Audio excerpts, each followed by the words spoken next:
All right. Osio, welcome to the Red Road East. I'm your host, Feerce Truth-Seeker. The Red Road East is an indigenous TV program and YouTube channel dedicated to archiving and preserving the history, legacy, and culture of the original peoples of the Americas east of the Mississippi River and the Caribbean. Well, back by popular demand, we have a very, very esteemed guest, and we also are kicking off the new cycle that we're about to come into for 2026 with a lecture series entitled Closing Henry Lewis's Gates. We're going to close that gate. We're going to close that gate, close it up, kick it down. And it's no disrespect to our beloved scholar, Mr. Gates. However, Mr. Gates had made some conclusions about those of us with indigenous ancestry that seem to be a bit disingenuous because of the fact that his conclusions it left a lot to be desired, and it omitted a lot of factors that need to be taken into consideration when you say that, quote unquote, African Americans or Black Americans, whatever you want to, however you want to phrase the name, when you say that those people don't have indigenous ancestry, okay? It's not just that simple, okay? And there's more to these DNA tests than what is presented by these testing companies just on the surface like that, okay? And I'm not going to get into it. I'm going to do my own particular lecture on this, but today I have someone who does this, on a very deep level and is very passionate about it. And I'm very passionate about presenting her, okay?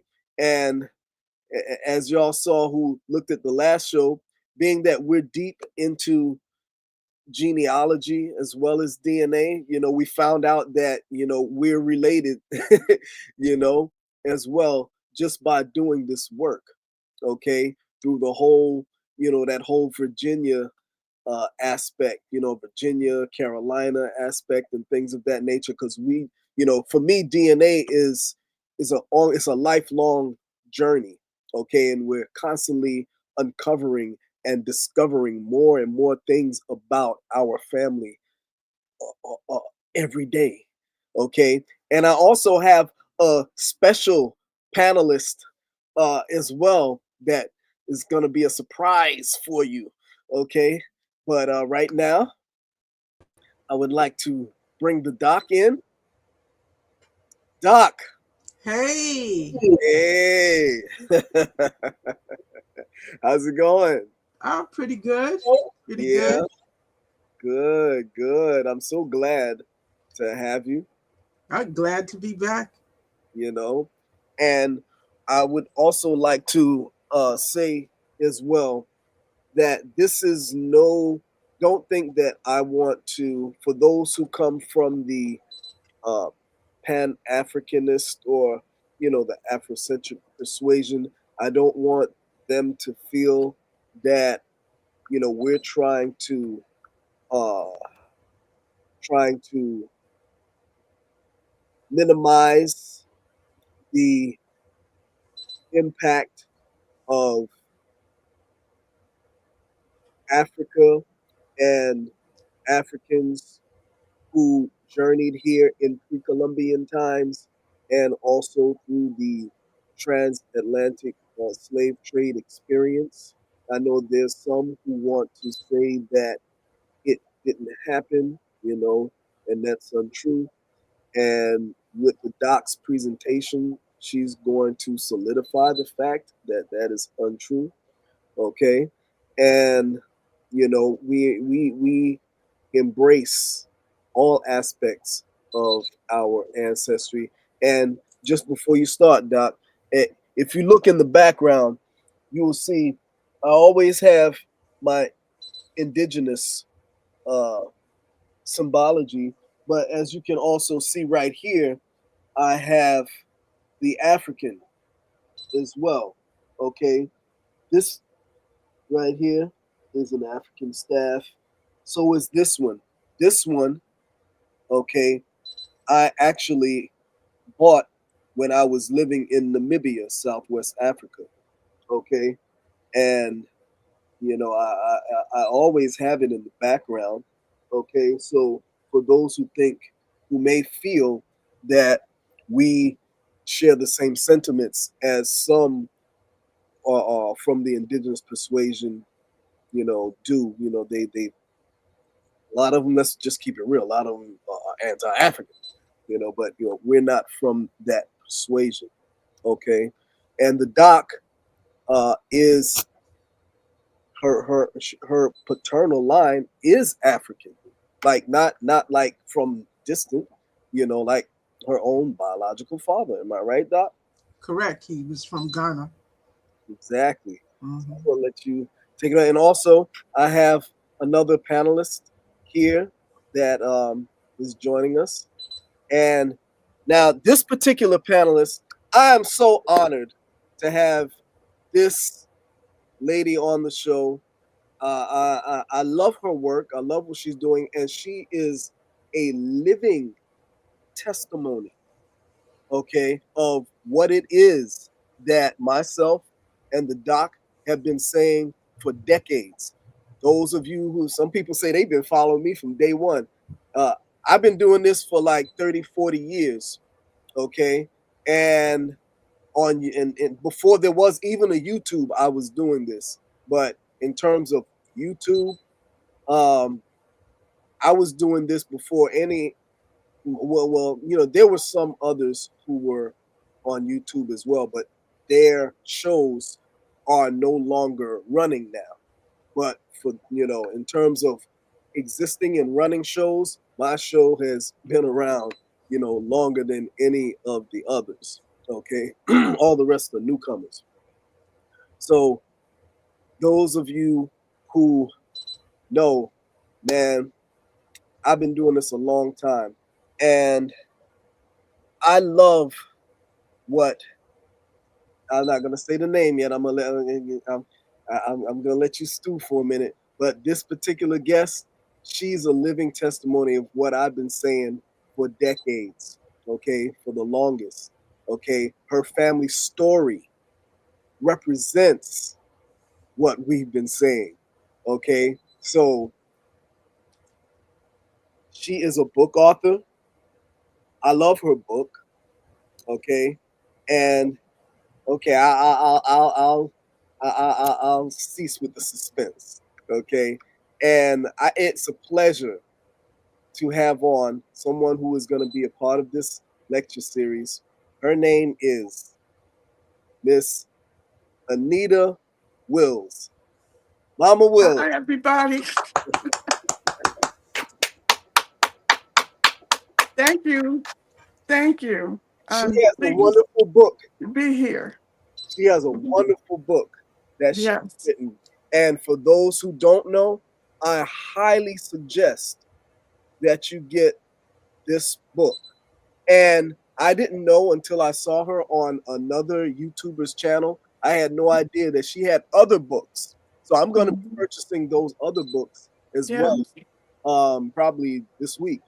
Okay, Yes. you can see I've been all through this book. You can see all my highlights and all through the book. I've gotten all kind of little placeholders and little feathers and stuff on certain parts, and it's Mhm. an excellent book. So it's a pleasure to have you, Mama Anita. Yes. Thank you. Yeah, and the doc, she is equally excited to have Mama Willis on the show. Definitely. Yes. Yeah, so Doc, I'm gonna let you take it away, and I'm gonna mute my mic and Miss Willis, Mama Willis's Mama. I'm sorry, Mama Willis's Mhm. mic, and I'm gonna let you take it away. So Okay. let me. So you want? I'm gonna put on, I guess, the first slide. So as I'm pulling that up, you're welcome to start speaking, Doc. Okay. So open up. Just give me a second. Let me set this up so you can interact with the audience.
I think this is the first one, Doc. No, No. that one will not be the first one. Oh,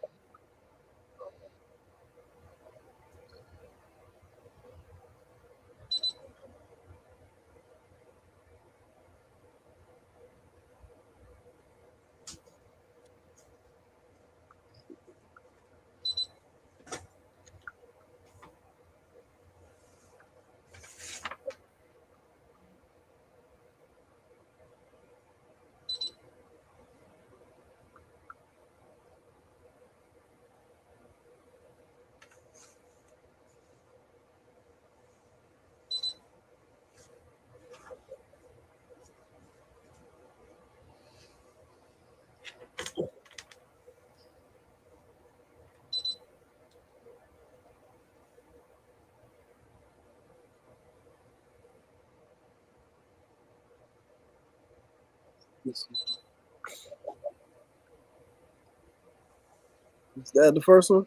Oh no, that's towards the end. Towards the end. Okay.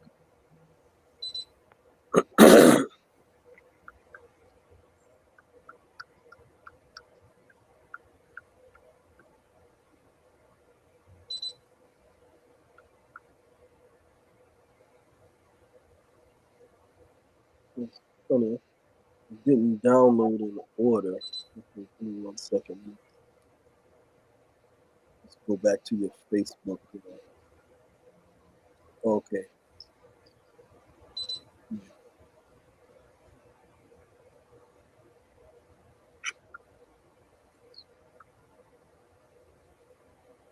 Oh, I see it didn't download in sequence. Right. Okay. Download.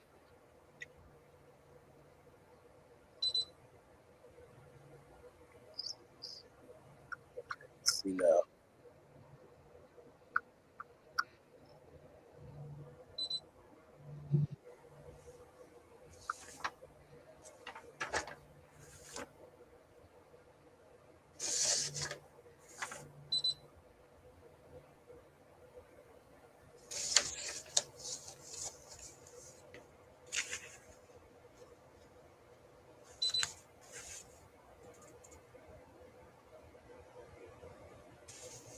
think it's this one. Yes. Okay.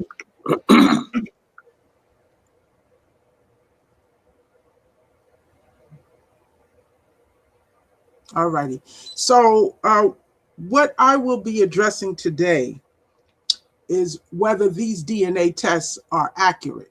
Okay. And so there's a lot of discussion with many of our people who identify themselves as Black Americans who participate with these DNA studies as to whether the results and the updates that we're seeing, whether there's truth to these results. And I would like to shed a more light on how they are arriving at these updated test results that are now assigning us various African tribes, Igbo, Yoruba, Asante, Fanti, Ewe, various tribes, Mabundu from Angola, I can go on, Fulani. Where is this coming from? And are these results accurate? Okay, so one of the things that I will be addressing is that all there is to our DNA tests? Is it accurate? Is it not accurate? So I will show that it actually is accurate, but we're only looking at one part of our DNA, okay? And that's the trick. So we have to understand that the DNA tests are only showing us one aspect of our DNA, and they're leaving out a whole lot of matches. And if you don't have that understanding, then you will be led to believe that what you're being given is all there is to our identity. So let's get started. So before I get started, I wanted to explain how these DNA tests are done, how they come up with ethnic estimates, and what that's all about. So anyone in your listening audience can Google this if they want to read more. I won't get too deep with the science of it, but give a basic background so the listening audience can have some understanding as to what is the basis of population genetics. Okay, so the smallest units of DNA are made of 4 base nucleotides, and that's represented by the following letters: A for adenine, C for cytosine, G for guanine, T for thymine. So A, C, G, and T. And there's various combinations of those letters. Next slide.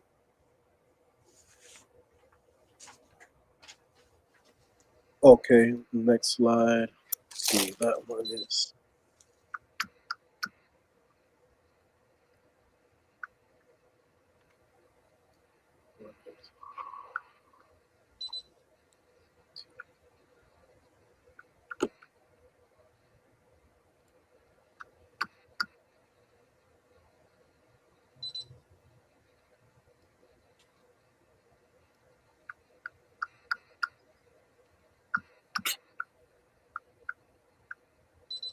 So these letters have various combinations, various patterns, and they're repeated in various patterns.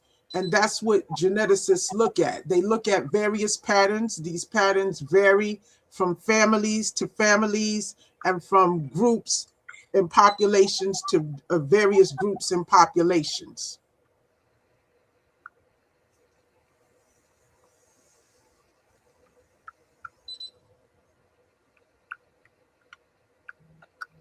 Give me a second. Yeah.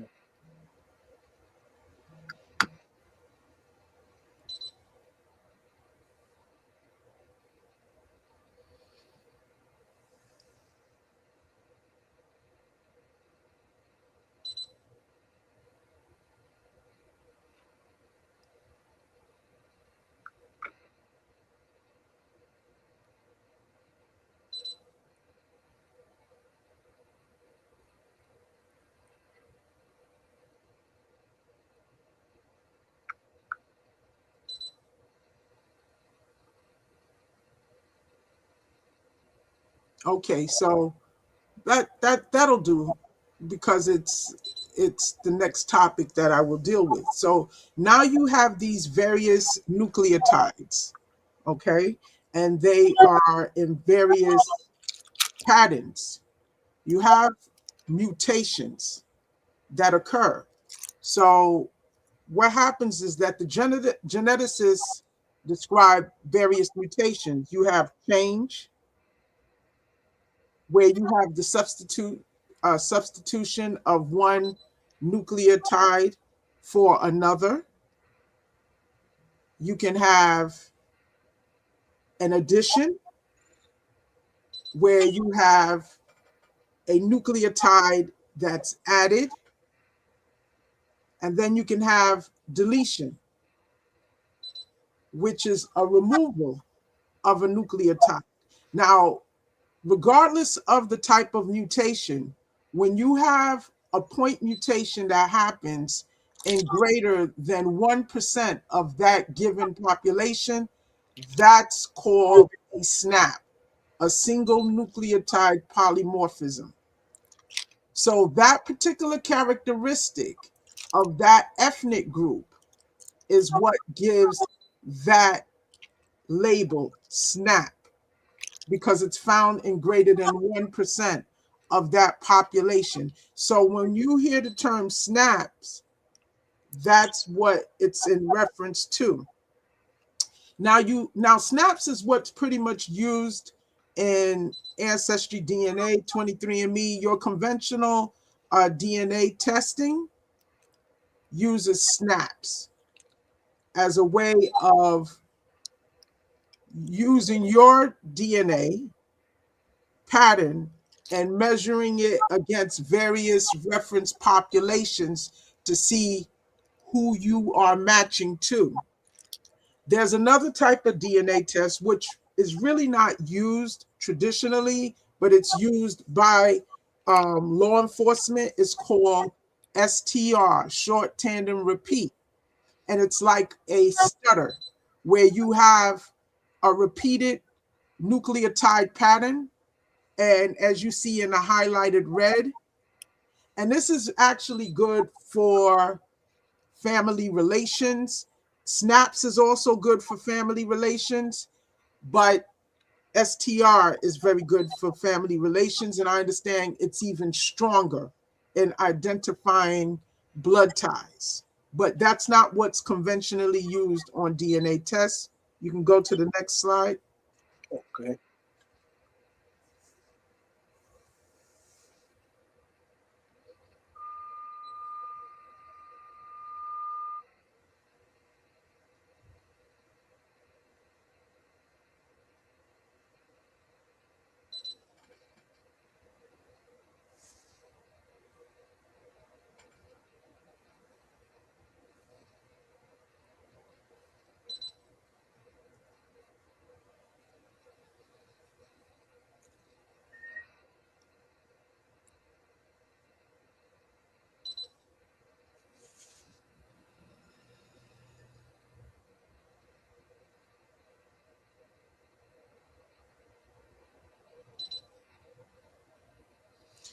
So I just spoke about this. This is point mutations. This is what creates the SNP if it's found in more than 1% of a population. So these are the various types of point mutations. So then you have the deletion, you have the addition, and you have something called a change. Okay, so you can have an additional nucleotide added, you can have a removal of a nucleotide, and you can have a substitution. These are just various types of point mutations that I talked about earlier. You can go to the next slide.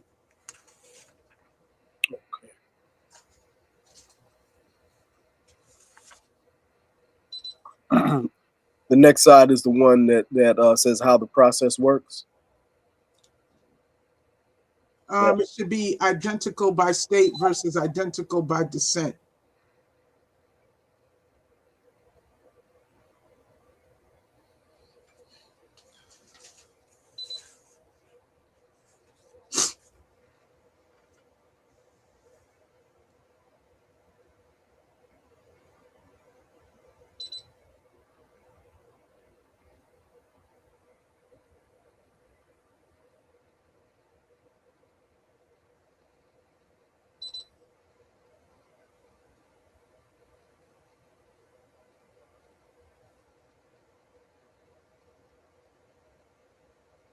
Right. So something else that's becoming very popular now that we have more continental Africans participating in DNA testing, we are actually seeing more and more people who are finding Nigerian cousins, Senegalese cousins, Malian cousins, and Ghanaian cousins. And I wanted to talk about that because not that long ago, when there was less participants coming from the African continent, many people would say, well, I don't have any relatives from the African continent. Right. So therefore, that's proof that the slave trade, the African slave trade, didn't happen. Right. A lot of people saying that. But what we're now seeing is that people are finding relatives. Now, I wanted to talk about this because, believe it or not, even though those individuals will show up as cousins, they are not cousins that are closely related. And let me explain. There's a concept, a genetic concept, and it's called identical by state versus identical by descent, or identity by descent versus identity by state. Okay, let me explain. When you're talking about identical by descent, that refers to DNA segments that are identical in two or more individuals because they were inherited from a common ancestor. All right. That would be a great deal of your cousins who have a genealogical tree, and you can trace it back to your greats, your great greats, and you can see how you are related. When we talk about identical by state, you're dealing with these cousins that some of us are finding in Mexico, Puerto Rico. I'm talking about those of us who come from two parents, let's say, who are Black Americans. There's no recent lineage from Mexico. There's no recent lineage from Africa. But why are we finding cousins? That's called identical by state.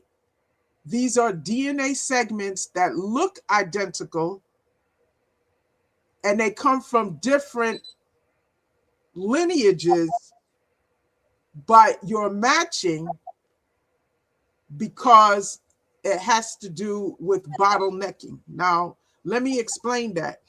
When people are faced with war or natural disasters and there's population loss, you have a part of the population that breaks off and they start mixing among themselves. This happens with groups that become tribes later on. That happened here in the Americas, and it creates endogamous situations. And this also happened in the African continent. So you have the same populations that are mixing among themselves in relatively recent years. Okay, when I say recent, I mean it could go back 500 years. So that's relatively recent. And those tribes are endogamous. They will have identical DNA looking segments. And this is what's causing the matches to people from Nigeria and people from Ghana and other continental Africans who are participating. Now, let me say this, that there's still value in those matches, because when you start talking about the 16 and the 1700s, that's where a lot of that matching is coming from. It does not mean these people are literally your traceable cousins, but what it's reflecting is that they're coming out of communities that are endogamous, and what's happening is that the DNA testing is picking up the similar DNA segments, okay? So they are not literally cousins in a more recent sense, sense. However, it's a reflection of shared lineage. So it still has value. And it has value because you will hear people say, well, I did my ancestry and I didn't find any African ancestors.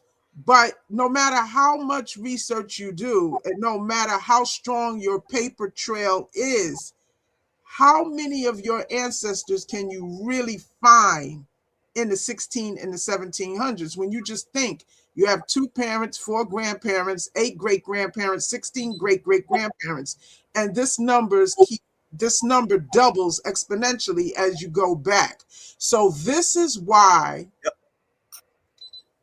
this is helpful. It's not the complete answer, but it is helpful. Okay, so now the question becomes, you can move to the next slide. Okay. Is this all there is to our lineage? Of course not.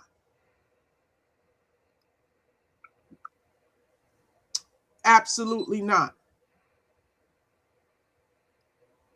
Because before continental Africans started participating in greater numbers where we can see these types of distant matches or quote unquote cousin matches, we were seeing this with Europeans. Okay. So moving forward, this is an example of someone from Ghana, and this is what their results tend to look like. Okay, so you can see his first match is Ashanti Fanti, Ashanti, and then he has a little bit of mixture from Yoruba, and that's going further back in their lineage. But his main lineage is Kan, Ashanti Fanti, Ashanti people. Okay, I'm just showing you this is what their results look like.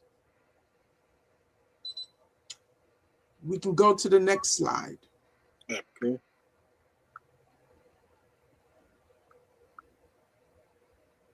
And I will definitely answer that question to Nickel Nina. I will answer that question later on. The best companies.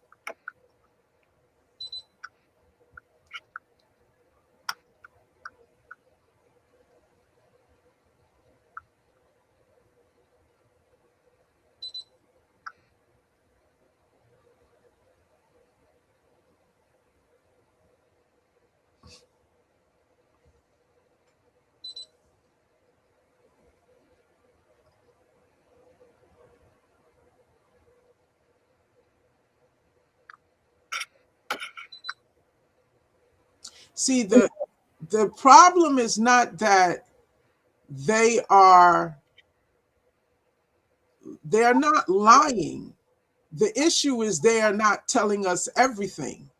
The same way we have European matches, we will also have, for many of us, not all of us, we will have African matches, coastal African matches. And I will get into why I said many, but not all. I'll get into that soon.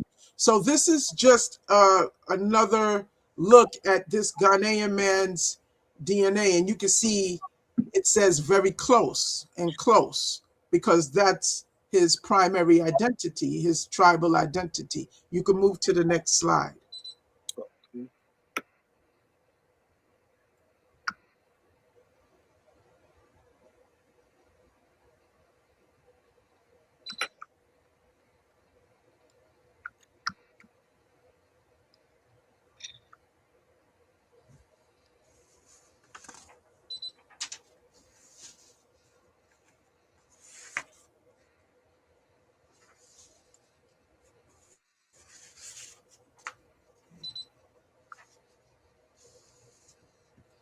And you can see this is another Ghanaian. This is actually my brother.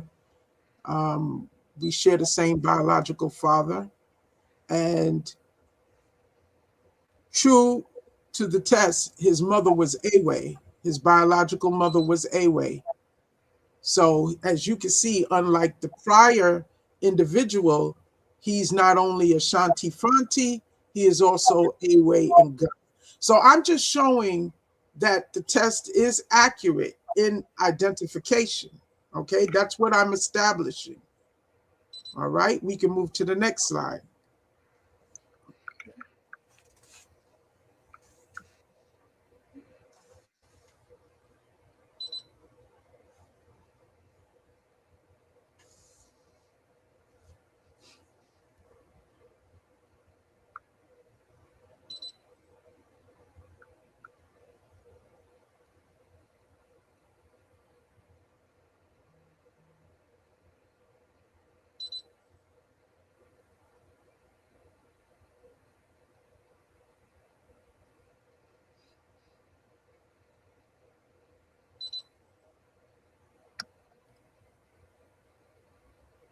Okay, this is a young lady who is from the country of Guinea-Bissau, and this is exactly what she is. If you look, she has matches to the Mandinka, the Wolof, the Fula, Hausa, and Mandinka peoples.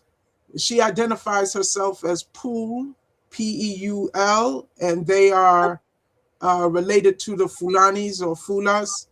So you can see they accurately picked her up, but she's genetically mixed of various tribes, but her personal identity is Pool, which is like Fulani people. So again, I'm just showing you continental Africans who participate, and we're looking at their results. Okay, next slide.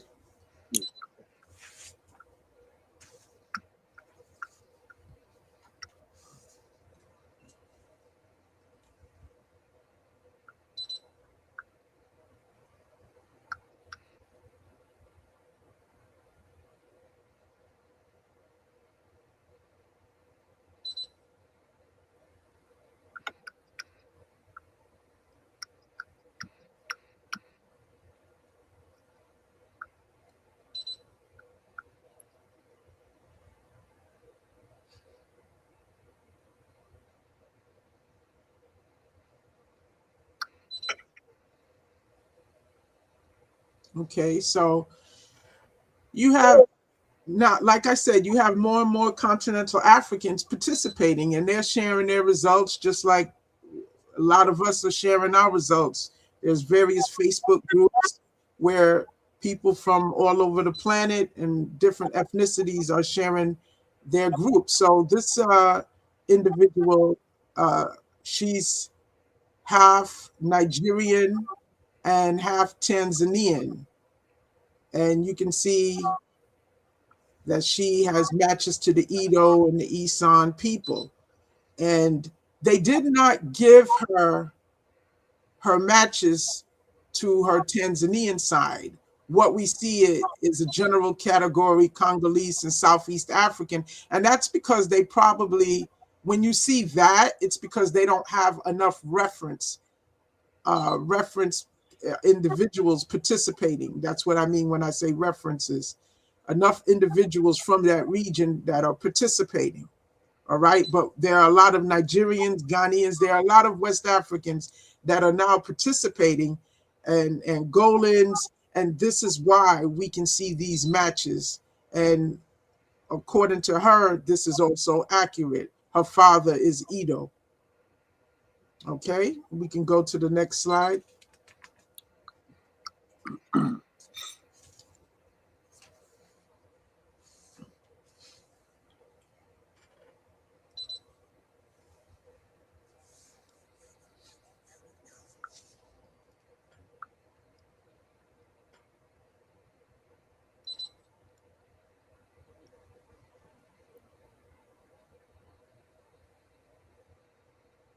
What I'm doing is showing that the matches to the tribes are accurate, but what the test does not do is show the total matches that we really have. And that's what's not included in mainstream DNA testing. So by no means am I saying this is what we are. I'm just illustrating that there are matches that are being shown, but there are a lot of matches that are not being shown, and I will get to that shortly. So this is actually my maternal uncle's 23andMe. This is the older version of 23andMe before they did the updates. So they didn't have the matches that we are seeing now to various West African tribes when my uncle was alive and participated. But what they had was the matches to the various parts of Europe, particularly places like Great Britain. And as you can see, if you go to under his European, you can see they accurately matched it to Great Britain, Great London. They even localized it to an area. So again, it's the same technique that's being used. What was being used to allocate to a particular region in Europe is now being used to allocate to a particular region of West Africa, because now you have participants. See, this is all based on having participants who are participating in these DNA tests and studies. So there's a basis of comparison. Okay. Let me ask you a question, Doc. Yes. So now, and I'm pretty sure this is a question that other people are gonna have or are already having as well. So how do you determine, like, when it says DNA relative? How do you determine if it's a real DNA relative versus the one that you mentioned before as relative by state, as opposed, I mean, relative by state as opposed to by descent? Well, someone like myself who has a continental African father from Ghana, when I see a bunch of Ghanaian relatives, number one, their centimorgans are larger, okay, because they're actually my relatives. So I'm looking at 20 centimorgans, 25 centimorgans. I'm looking at higher centimorgan matches, okay. The other thing too, the surnames, they have the surnames written down. I have similar surnames, not for all of us. Some of them don't, I can't prove it, but I have a father that's from there. But if you know your genealogy, right? The key is to know at least your basic genealogy, and going back for multiple generations, you don't have a Mexican great grandmother, a continental African great grandfather or great grandmother. It's safe to say that these are matches based on state versus descent. Mm. Okay.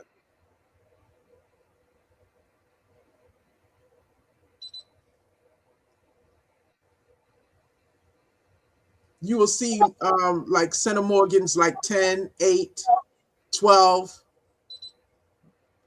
They would tend to be under 15. Okay. Okay. So in most cases, these are not actual relatives. You're dealing with populations that are very genetically similar, endogamous,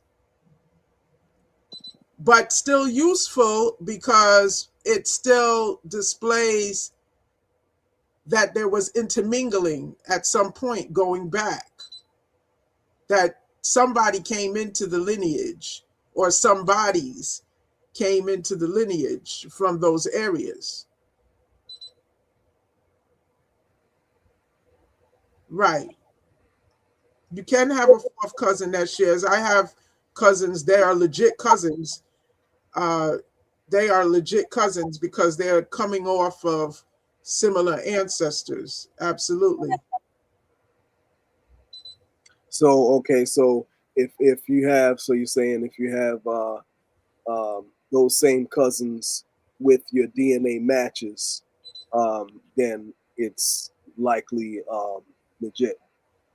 Yes, Okay. yes, they're likely legit, especially now so many people have their trees up, they have the surnames up. I'm speaking for people from our lineage here in America. Right. Because I have some DNA matches. One from Nigeria, another from Guinea, and the same ones are on some of my DNA relatives. Right. But think about it. My brother did the test, okay? I'm going to use my brother and illustrate what I'm talking about. Now, I have a cousin who is pure Kwao, which is from the interior region and the mountains where my father's from. And Mm-hmm. she participated in the test, and she had DNA cousins from Mexico, North America, the Caribbean. And what I'm here to tell you is those are not cousins. Same thing for my brother, because a fourth cousin would mean that would be traceable. Do you see what I'm saying? Right, right, right. There's no way. My father wasn't even from the coast. Mm. So that's not even up for debate. Yeah, yeah.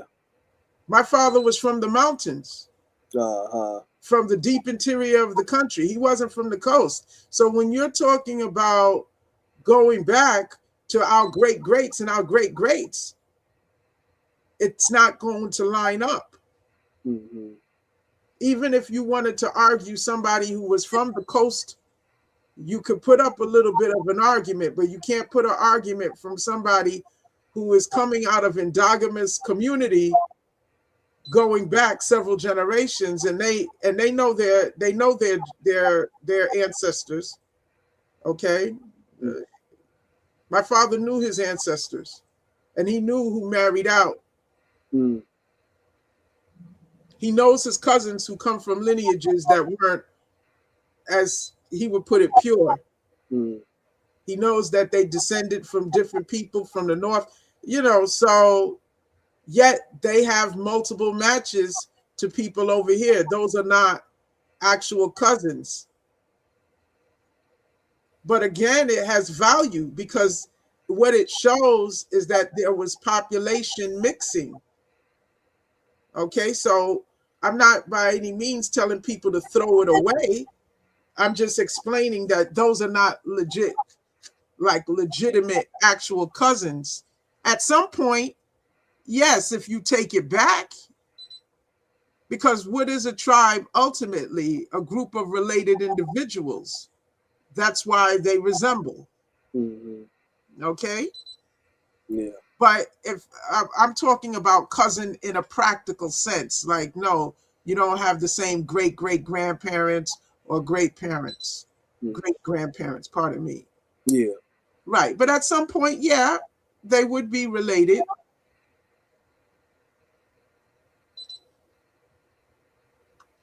Did I answer the question? Mm-hmm. Okay. All right. So I'm basically showing with this slide that in the older version of 23andMe, they had no problem breaking down the various parts of Europe and the different areas. Basically, they're now doing the same thing now that they have more continental Africans participating. Mm-hmm. That's all I'm showing. You can go to the next slide, which is a continuation of his breakdown. Okay.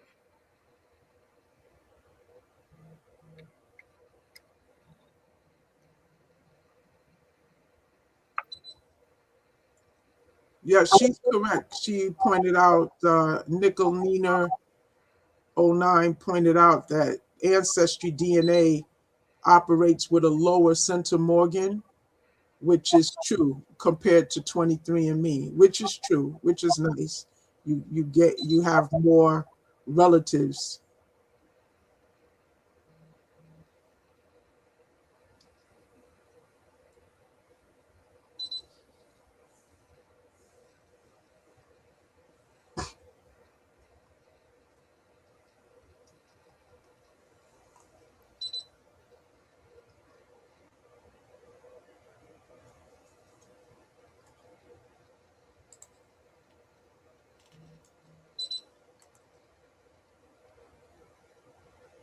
Okay, that's a continuation of my uncle's ancestral composition from 23andMe, and I have to always mention the tiny Austronesian markers that many of you see. For those of you who are Black Americans and you participate with 23andMe, okay, you will see these tiny markers to Southeast Asia. And I always give credit to Tyrone Lewis Cannon, who did a study who showed that he randomly picked a group of Black Americans, and using 23andMe, he showed that 88% of us had markers from Southeast Asia, which reflected the Austronesian migration that came here into the Americas, which predated the Asian migration that would later become the Native Americans. Right. And when you add the matches to the Native Americans, which many of us have, you will see that that number goes up to 99.5%. So almost 100% of us will have these markers. Now, again, the significance of this is that for almost 100% of us to have these tiny markers, what that suggests is that a portion of our ancestors had to be here on this continent of North America to greet them and intermix with them. And then we in turn intermixed with ourselves. Yep. Okay? That is very much preserved in our genome. So I showed this as a segue to make the point that what the traditional DNA tests, what they are not doing is they are not showing us the predominant matches that a good portion of us have, which would be to the Eastern Woodland tribes. See, more than one thing can be true. But what happens is when you don't include the main lineage for the people that's here, there's an implication that the matches that they have is all that there is to their lineage if they don't have an understanding. So that's why I always feel a need to explain the DNA test, because by showing these matches, there are some of our people who are tricked into thinking, well, that's all there is to who they are. And that can't be furthest from the truth. So this is a segue into which companies actually deal with our genetic groups, our main genetic groups. Okay, because just because you have matches to Europe, as you saw with my uncle, he had matches to people in South London of English descent, that doesn't make him English, right? He has the admixture. So what I'm saying, just because some of us get these matches to Igbo, Edom, Akan, Asante, whatever, that does not make us primarily coastal West Africans. The same rule applies. We have to understand that whoever came in and mixed with us, and then we continued to mix with ourselves, those DNA markers will now show up. This is why, even though the Southeast Asian, the Austronesian came in long time ago, it is still preserved because they came in, they mixed, we mixed with them, they mixed with us, and then we continued to intermingle with ourselves. So that DNA was preserved. So it's the same thing. You had a transatlantic slave trade. The majority of them went to South America and the Caribbean. This is very true. But we have to also understand that a lot of traffic went between the Caribbean and the Southeast and the East Coast.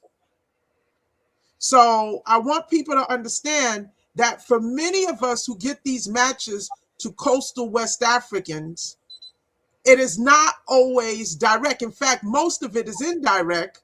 It is via the Caribbean. This is why not only are we seeing these matches to coastal West Africans or Angolans, we are also seeing genetic matches as well to Jamaicans, Bajans, Antiguans. We are also getting those matches as well. Okay, so more than one thing can be true. My criticism of the mainstream DNA test is they slickly eliminate the main lineages that we are related to. But Yeah. it doesn't mean that what they are showing is a lie. That's why I was careful in showing the various DNA results. We can go to the next slide, please. Okay.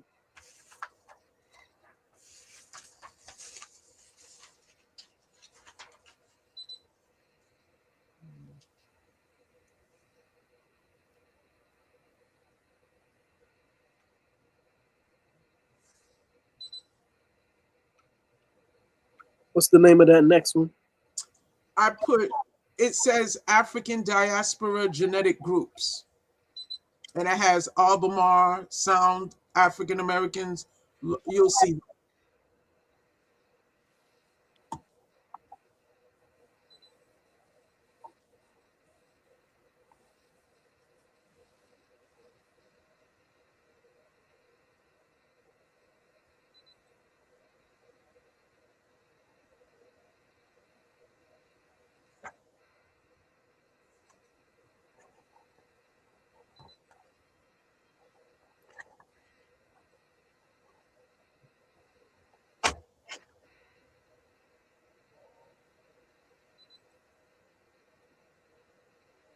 Right. So this is what we're also seeing with the updates with 23andMe. Ancestry DNA has something similar that I will show after I discuss this. What they're not telling you and what they're not telling the Black Americans who participate is that these are areas where the Eastern Woodland tribes come from. They don't tell you that. They treat this like an appendage, and they literally give it a name, African diaspora, but that's not a correct name. And I'm going to show you that these groups very much correspond with the ethnic groups that was indigenous to the Southeast.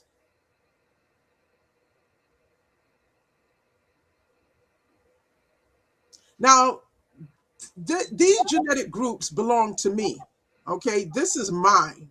Right? And I can tell you, I've done extensive genealogy. I've used not only the traditional DNA testing, I've used third-party DNA testing, and I can tell you that these areas correspond with the indigenous tribes from my mother's lineage. Nice. Okay. Mm-hmm. You can go to the next slide. Okay. Somebody says, I'm from Baton Rouge, Louisiana, and this is very helpful, but I do have a lot of questions as well. Okay.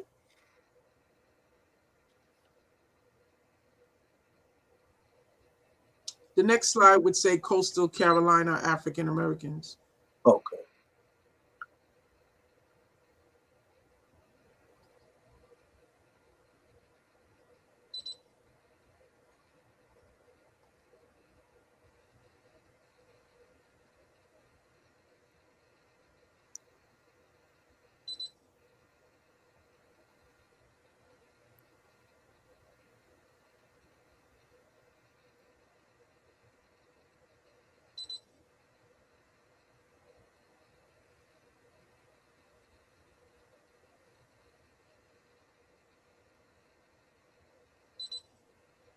Okay, so I'm showing the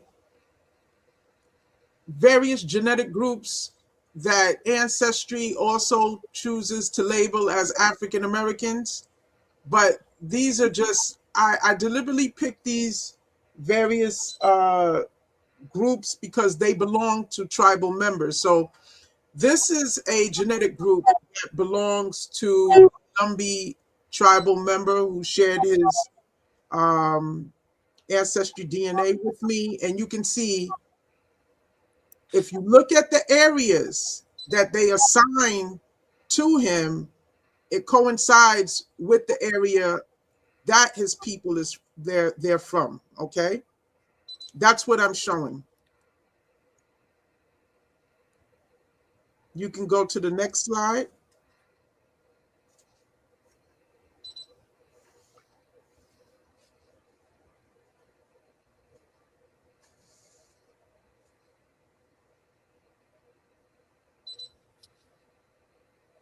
It says Lower Chesapeake Bay to northeast.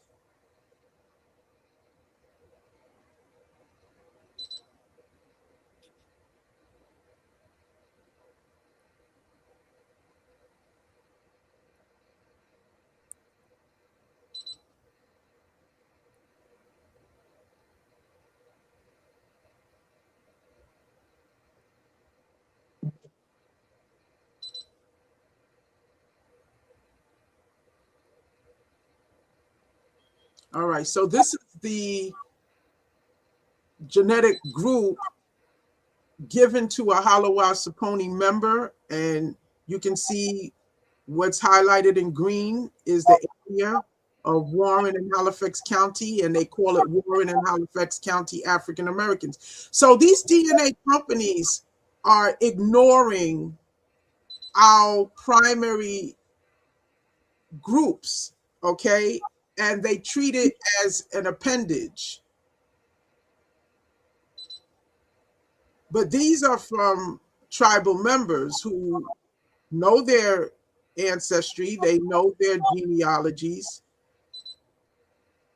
but yet they are categorized as African Americans, and they are given these genetic categories and groups, and it's treated as an appendage. And as you saw with the prior slide, I used my own 23andMe also does it and has the audacity to call it African diaspora, but it is not an African diaspora.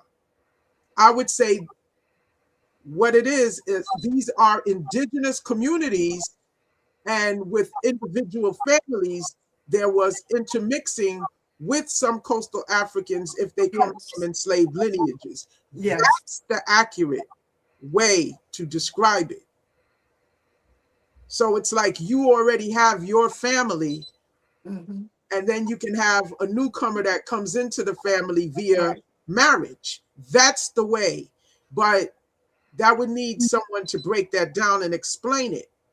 So I didn't come here to say the DNA test is proving that we are continental Africans. I just came in to explain that for many of us, because there's never all, but I would say for many of us, we are primarily indigenous to America, and that for many of us, especially those of us who come from enslaved lineages, because the first people that were enslaved were the indigenous people, Exactly. and later on, there was the bringing in of continental Africans, and Yeah. many of them came in indirect through the Caribbean, which explains the matches to coastal African tribes as well as Caribbean people, which is why we get the matches to people from to Jamaica, Barbados, and various Caribbean islands as well, Puerto Rico, and whatever you have. So I'm just adding perspective, okay? So when you look at these African American communities, these are really the tribal areas that your ancestors come from. And you will find as you do your genealogy more and more, it matches up.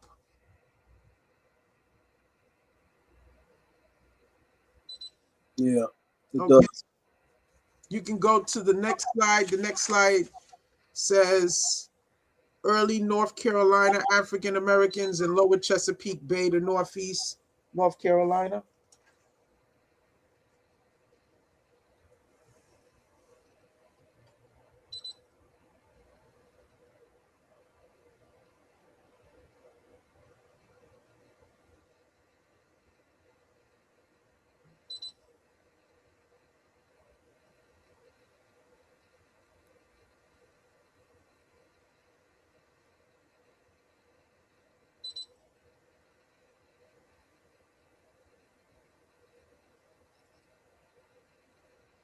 Okay, this is the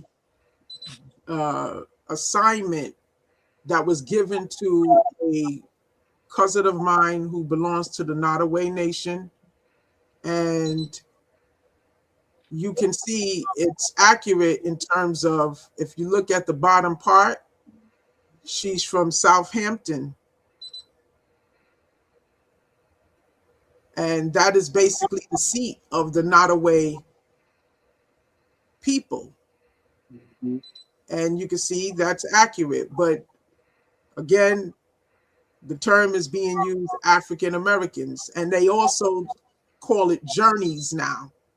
They used to call it communities, but I strongly believe they listened to how much we know. And when it started getting out that these communities were indigenous tribal areas, then they changed the word to journeys. So journey has an implication that you were passing through. You have no long ancestral seat in these places. No long-term ancestral heritage in these places. Okay, you can go to the next slide. The next slide. Yeah, I saw that journeys on there. Yeah, that's a play on words. Mm. So we always have to stay 100 steps ahead of them. You're so right. You are so right. The next one says Washington Americans. Okay.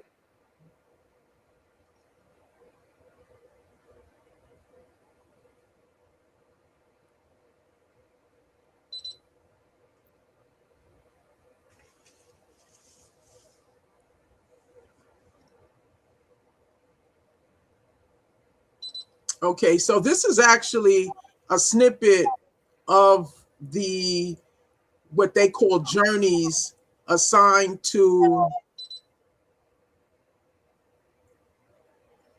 well, anyway, this is a snippet of the journeys that was assigned to my uncle.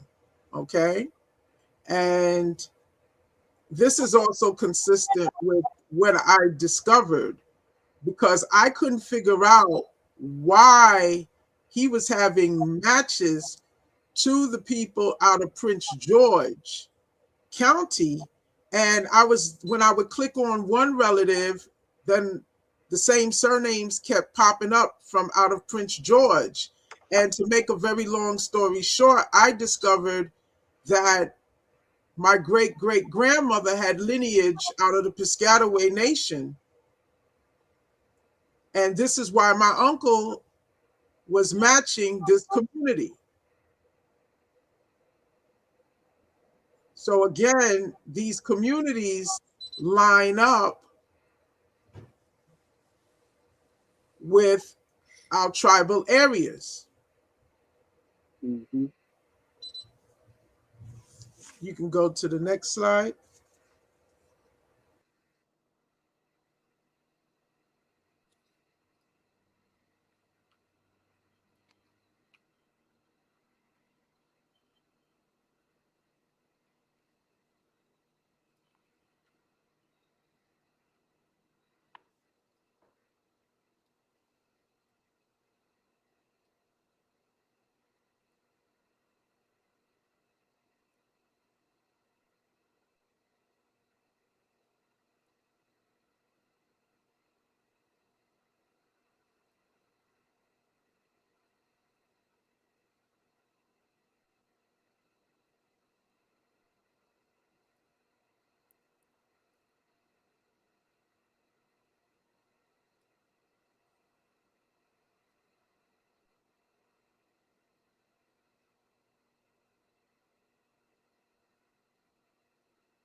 You there, Doc?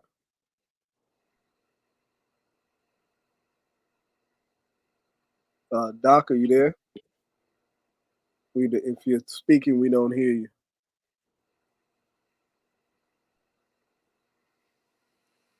Doc?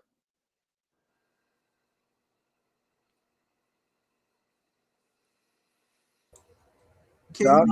Yes, can you hear me? Oh, yeah, you had fell off for a minute. Okay, so start from the beginning of when the slide first popped up. Okay, so you can hear me now. Yeah. Okay, so this is the assignment given to a young woman who descends from both the Powhatan and the Mattaponi tribes. And you can see, again, you notice the areas that are primarily assigned to her. Okay, so I'm just showing that it's consistent. They're just, somebody used the word ethnocide. That's accurate. Labeling these communities African Americans when these were tribal communities, and treating it as an appendage as opposed to the main identity of the people who participate in these DNA tests.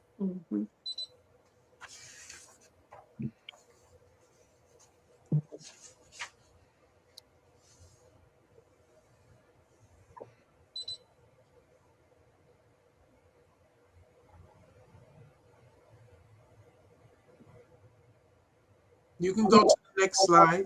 Okay. It's the slide that says pure West Africans do not usually get.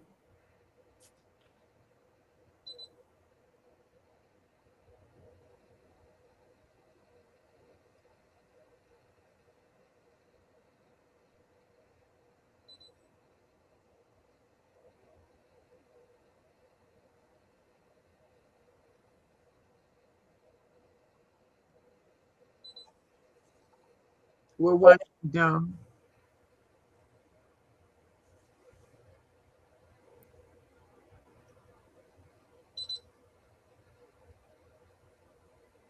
It says pure West. You see it, pure West Africans do not usually get.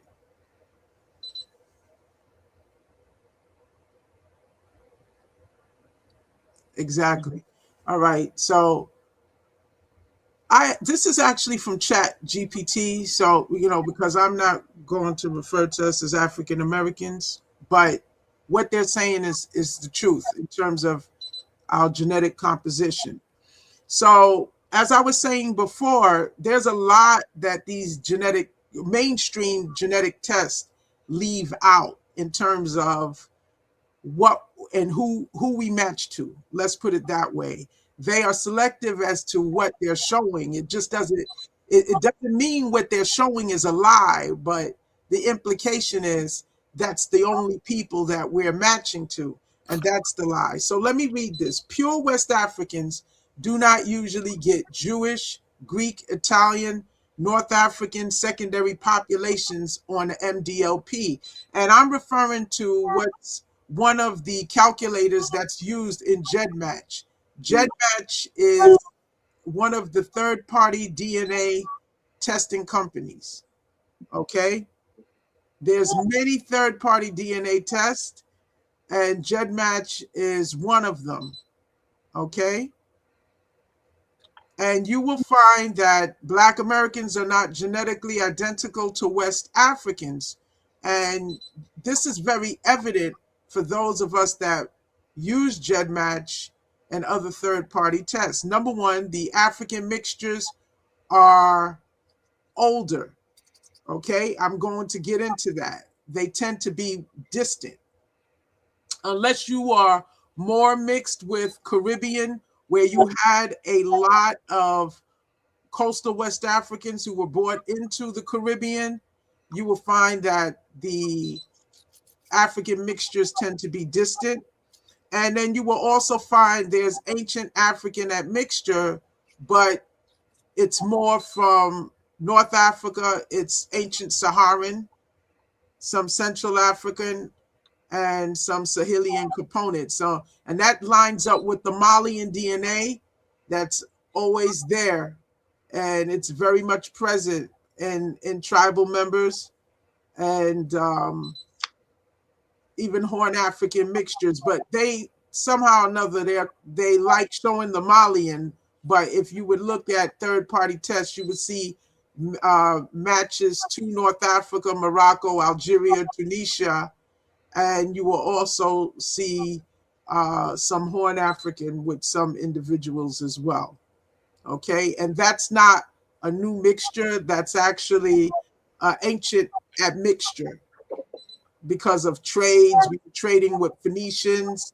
We were trading with people from the Mediterranean, and those mixtures still show in us. So the reason why I'm even had the slide put up is because you do not see this reflected in general on mainstream DNA test results.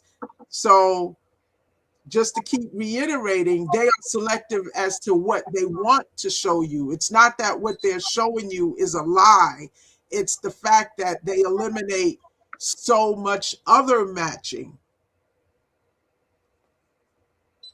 You have so many other populations that you are matching to, but they are not showing it.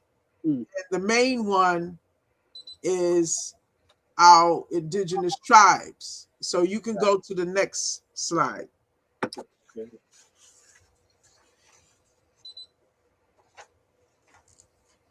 It will be the one that you see the Mende on the left, and then you see its primary population Mende.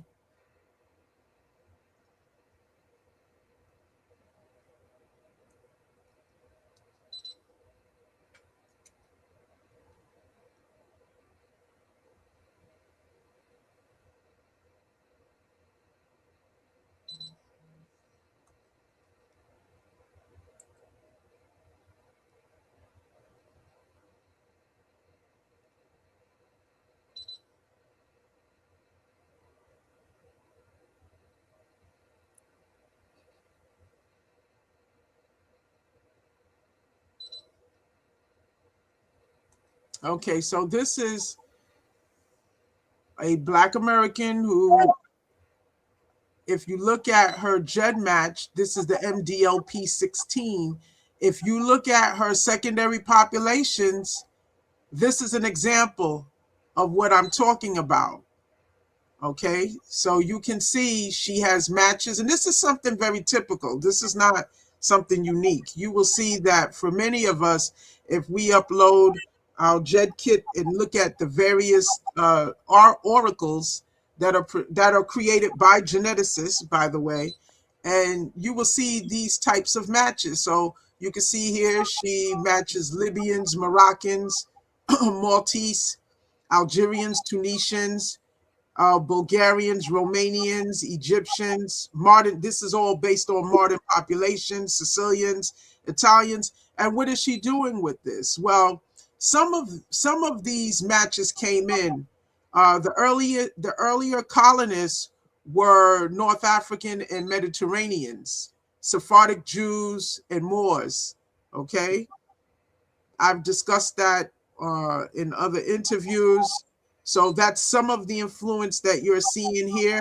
And some of it reflects also ancient matching because there was a lot of intermingling across the Atlantic between the Eastern woodland populations and the North Africans. So you will find that's reflected in matches to higher Senegambian and Mali as well. You see, an unmixed North African, because the North Africans that are used in today's testing tend to come from the city areas and are the miscegenated populations. I want to point that out. Exactly. But the unmixed, or I should say the less miscegenated North African is closest genetically to the Senegambian and Malian.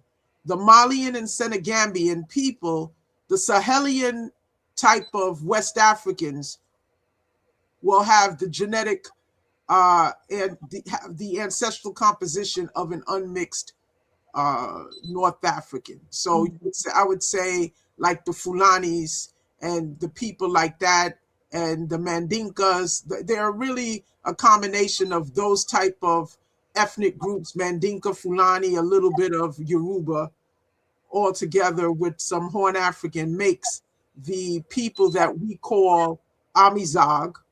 They don't like to be called Berbers, but Amizag is the correct name for them. And you will see that we have some matches to those people, and some of it came with the indentured servants that came in the 1600s who had that type of DNA, but we also had ancient matching to those populations as well, which is why you would see many of the tribal members having relatively high percentages of Mali.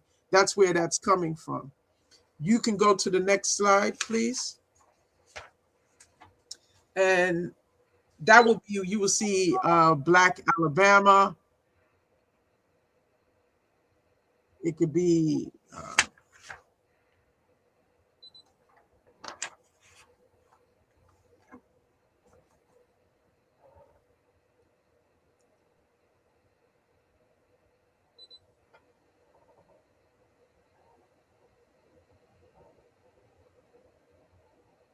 right. Okay, so someone wanted to know if I had any recommendations for DNA testing from companies that acknowledge our tribes, okay? And I do, okay? One of them, my favorite is Native DNA. Yeah. This is another one that's pretty good. This is from DNA Consultants. They are also very popular. They're also good. And these companies actually include in their reference panel some of our tribes, not all, but some of our tribes, okay? Because you would have to have individuals who are willing to participate. And for, you know, and a lot of our people, understandably so, are not comfortable necessarily participating in genetic studies. But enough and more from the tribes have participated. So this is what they have determined. So they have a genetic group. This is DNA Consultants called Black Alabama. So you tend to hear the truth more from the third party DNA test, not mainstream DNA testing companies, okay? So Black Alabama, let's look at it. Alabama African Americans represent Blacks living in Alabama, in addition to African origins from the days of slavery, and an average of 25 to 30% white admixture. Many also have strong American Indian roots, particularly among the Creek, Choctaw, and Cherokee tribes. And they have baseball legend Hank Aaron was born in Mobile, Alabama. Okay, so that's pretty much the truth. Okay, so they are acknowledging that you have a group of people who have strong mixtures with the local population that was indigenous, but they also gained African DNA due to the transatlantic slavery, in addition to white admixtures. All right, that is just the historical truth. Okay, we can go to the next slide.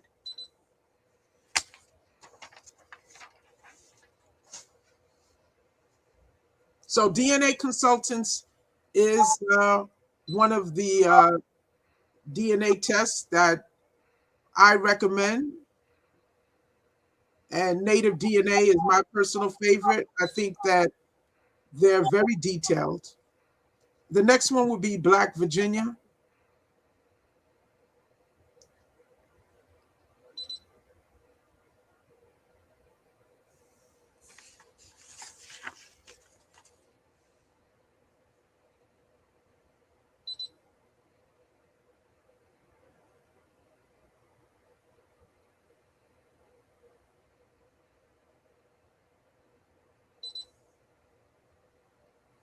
Okay, so from the same company, they have a genetic group all right, called the Black Virginians. So these various groups, for those of us that have participated with DNA consultants, we get the matches to Black Alabama, Black Virginia, depending on our particular ancestry, where our family members or our ancestors are from. So let's read what the Black Virginians are according to DNA consultants.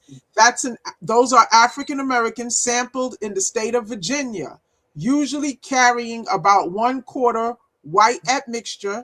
They also can have significant amounts of American Indian ancestry, particularly Cherokee, Saponi, Powhatan, Nansemond, Meherrin, and other. Again, they are acknowledging that that's a population with significant or can have significant, because everyone's story is not the same. Right. Okay? So I would say they worded that correct. I don't agree with the term African American, but I totally co-sign the category in terms of the components of the category, because that's a reality for several people. All right. The next slide, it would say Black North Carolina.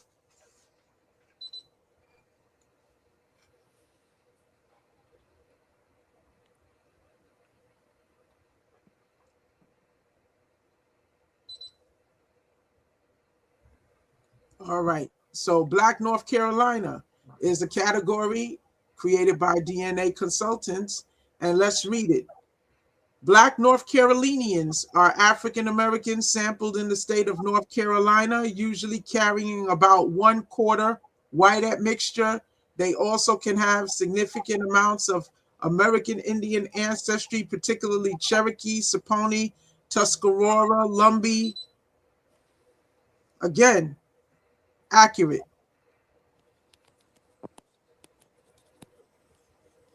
Mm-hmm. All righty. Next slide. So this is an example of DNA. So they give the same matches that 23andMe will give. You will see the coastal African DNA matches for those of the individuals that have it, but they also will get matches like this as well. So it's more comprehensive and it's closer to the truth. The next one would be Certificate of Ancestry, and you will see the name Aubrey.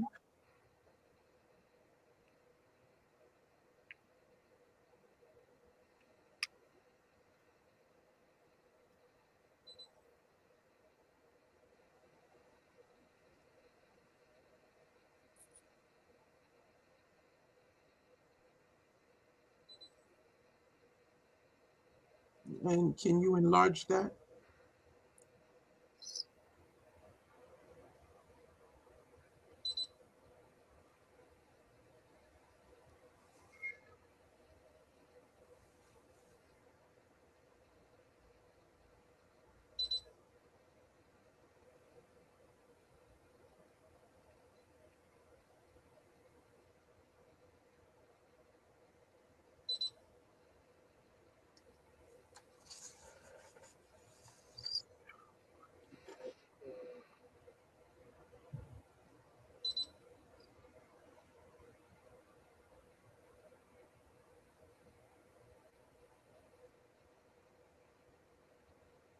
Does that do anything?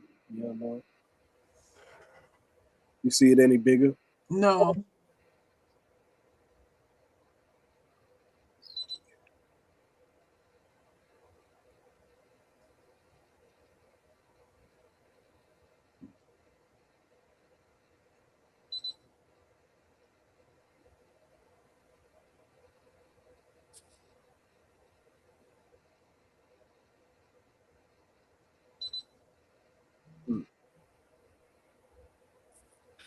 No, I don't think it gets any bigger. I've seen you enlarge slides before. I think it's at the top.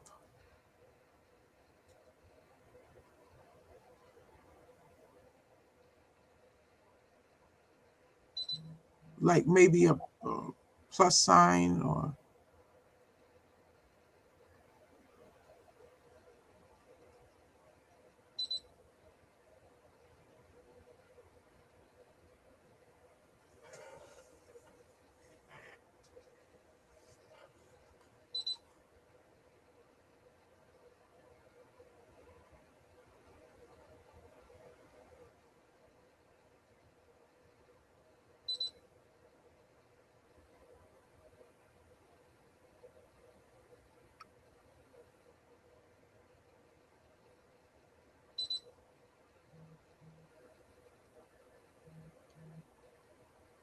I don't know if maybe it's the nature of this particular slide itself. It's not giving me the usual options.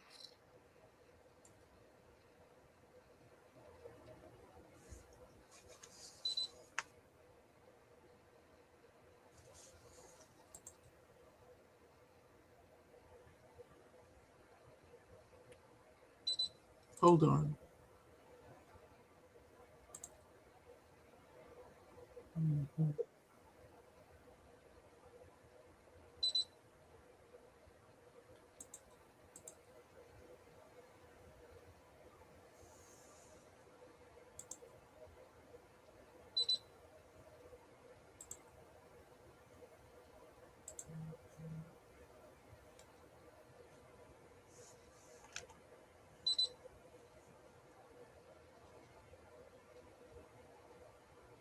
Yeah, because when I hit full screen layout, all it's doing is moving it, but it's not.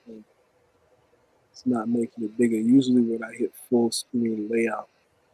Okay, I just wanted to. The point I was showing by showing my uncle's certificate. This is Native DNA. This is another DNA testing company, third-party DNA testing company called Native DNA, and they're good. They're my personal favorite. I personally like them. Yeah, me too. Yeah, I like them more than DNA Consultants, even though DNA Consultants is good. And the audience can't read it, but if you look at his populations, his top populations that he matches on the right, of course, African American is at the top because that's what he is. Gambia, Mandinka, Yoruba, Fulani, Mali. They have Berber, Algeria. What's there is Ghana, and I want the audience to just take note of that. They gave him Ghana, okay? Luia, Kenya, Angola, Germany, Hamburg, Ethiopia, Scotland, Chippewa, Minnesota, France, Cherokee, North Carolina, Madagascar, Ashkenazi Jewish, Germany, Lumbee, North Carolina, Viking, Creek, Roma, Spain, and Western New England, Algonquian, Chickasaw, Melungeon, and Spain, Lebanon Jews, India, Gujarat, Sioux, South Dakota, and Taino, Bahamas. Now, this again is a type of SNAP test, as you can see, SNAP data, and we spoke about this earlier. This has to do with genetic similarity to the reference populations that is in the data of this company.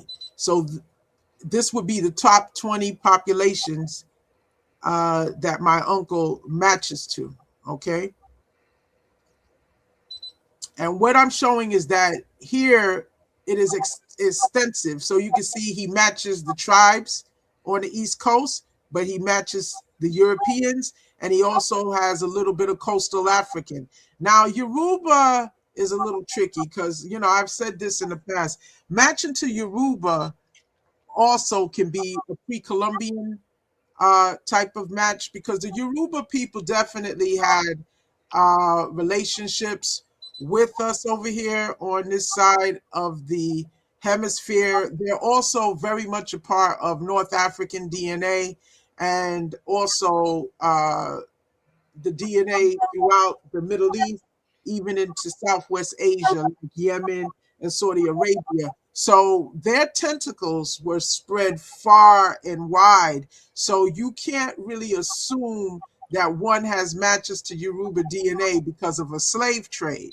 I will be very honest. So it's really hard pressed to find any of us that don't have a little bit of matching to Yoruba. Fulanis, that DNA is very similar to North African. So you will find that just having North African matches will elicit attention to the Fulani people.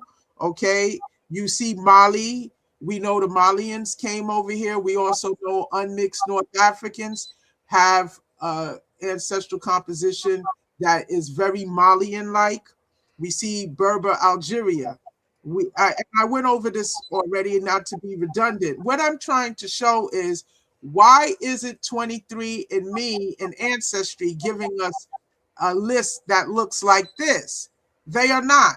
They are being selective. They just give you, what they will give will just be Ghana, and they will give the European, because that fits into the narrative that's constantly shoved down our throats, that we are descendants of enslaved coastal West Central Africans, and we have rape blood from Englishmen and maybe some Scotsmen and Irishmen. That's what's constantly told to us. So mainstream DNA testing will only show the matches that line up with that story. Whereas if you look to the right on this certificate of my uncles, you will see the story is far more extensive. Mm-hmm. Okay, so you will see it anywhere from West Africa to North Africa to East Africa, and of course, the main part of his lineage being from here. Okay, so, I'm sorry the audience can't read it along with me, but I read it for them. Okay, you could go to the next slide.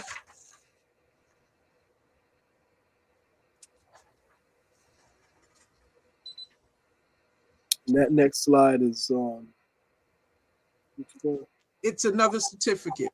no.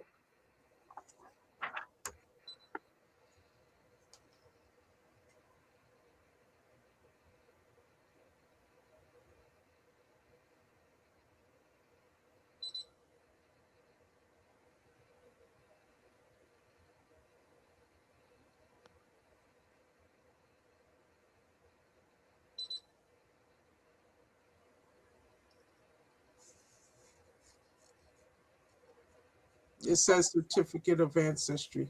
It's another certificate similar.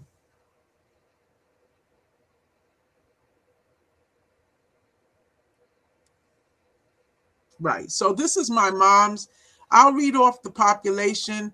And again, I'm just illustrating that with DNA testing companies that are not mainstream, they are far more willing to tell the truth, because our DNA would be not only coastal West African, but it would include the main tribes that we descend from. So this is my mother's uh, DNA results. I uploaded and sent her raw data to the company, and this is their analysis. So the first population would be African American, as expected, Gambia, Fulani, Mandinka. Now she has Isan, and I want the audience to remember that, because I'm showing that these results are consistent. 23andMe is not lying, okay? It's just that they are leaving out a whole lot of other matches. So there's Isan, there's Mali, there's Angola, there's Moroccan Berber, there's Sudan, there's Germany, there's Ethiopia, there's Scotland, Lumbee, North Carolina, Native American, Illinois, Ashkenazi Jewish, Ireland, Western Algonquian, New England, Cherokee, Lenni Lenape, Basque, Muskegean, Canary Islands, Chickasaw, Roma, Melungeon from southern Appalachia, Viking, Balochi, which is North Pakistan, Turkey, Taino, and Bitterroot Salish, Montana, which is a Native American tribe from out west. Okay, so that is an extensive list, okay, which reflects more recent mixing and ancient mixing. All right, and that is a more comprehensive list. Exactly. All right. So we're not here to say 23andMe is they're lying. I'm just saying they're not showing you everything. Mm-hmm. And when you see matches like Sudan, you know, those are old matches. Those reflect old DNA matching. Many of the North Africans have, because many of the Amizigh people, they're called Berbers by some, which is a pejorative term to them. Their ancestors migrated from the Horn, so they carried those DNA markers from places like Ethiopia and Sudan into North Africa, and that is why some of us to this day will get very tiny markers to Sudan and Ethiopia. Okay, so I'm just explaining that. And she also has the matches to Isan, which is the Edo people out of Nigeria. I'm pointing that out for a reason. We can go to the next slide.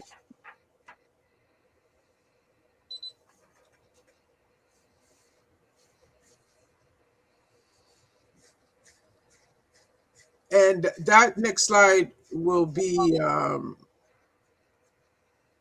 the one that says 60.3%.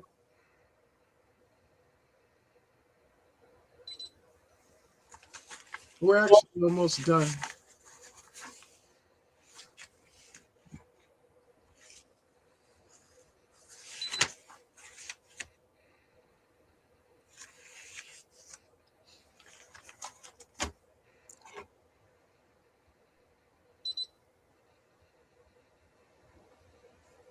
Okay, so this is mine. All right, this is from 23andMe. And as you can see at the top, it says very close Ashanti and Fanti. Okay, that's accurate because that would be my father. All right, then you also have Ashanti, which is close. And then you have distant, Awe and Ga, and Fanti distant. That's not my dad. Okay, that's a reflection of what's going on my mother's lineage, the ones that says distant. Okay, and I'm going to show it. All right, next slide. The next slide will be a continuation. It says Nigerian 17.2%. That's a continuation of my test results. The next slide.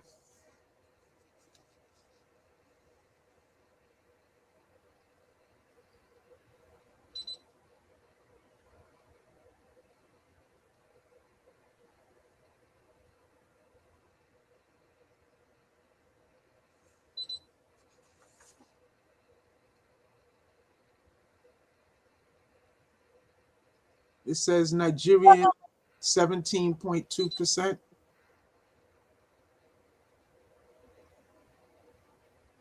Right. That's a continuation of my genetic results. Notice it says Edo and Isan distant. That's not from my father. That's from my mother. And if you recall, when I was reading off the populations on my mother's test results from native DNA, one of the populations that it stated was Isan. Okay, so I'm just showing that they're not lying. They're just not including everything. Okay, so the DNA tests line up, whether I'm using 23andMe or I'm using a third-party DNA test. It's just that 23andMe, they're not telling you all your matches. They're not telling you all your communities, and they're mislabeling your indigenous as African diaspora, which is incorrect. That's right. And I agree with the Indian radio. He's saying, why do, or she, pardon me, why do they always have this tied to Nigeria or DNA tests? It's like automatic. That's very suspicious. It is. Yeah. But in a way, they can, because it's hard pressed to find anybody on the East Coast who does not have some Yoruba DNA matching, which is, like I said before, is very pre-Columbian. And even if it's tiny, that gives them a connection. It's just that we know why they want to assign Nigeria, and they over-assign Nigeria to us, actually. Yeah. Okay, so as you can see, My Edo Isan is consistent with native DNA as well as 23andMe, and it is from my mother. That's why it's distant, because that's not her main lineage. Okay, next slide.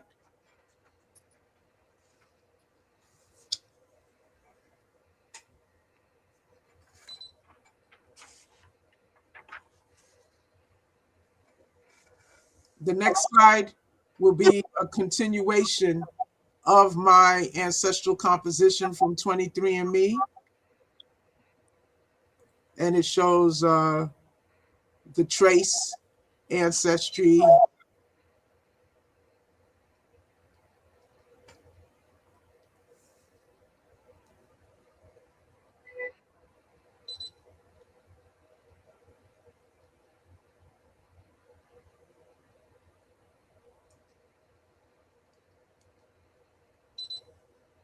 Oh, that's the wrong one. It says Indigenous American at the top, 0.5%.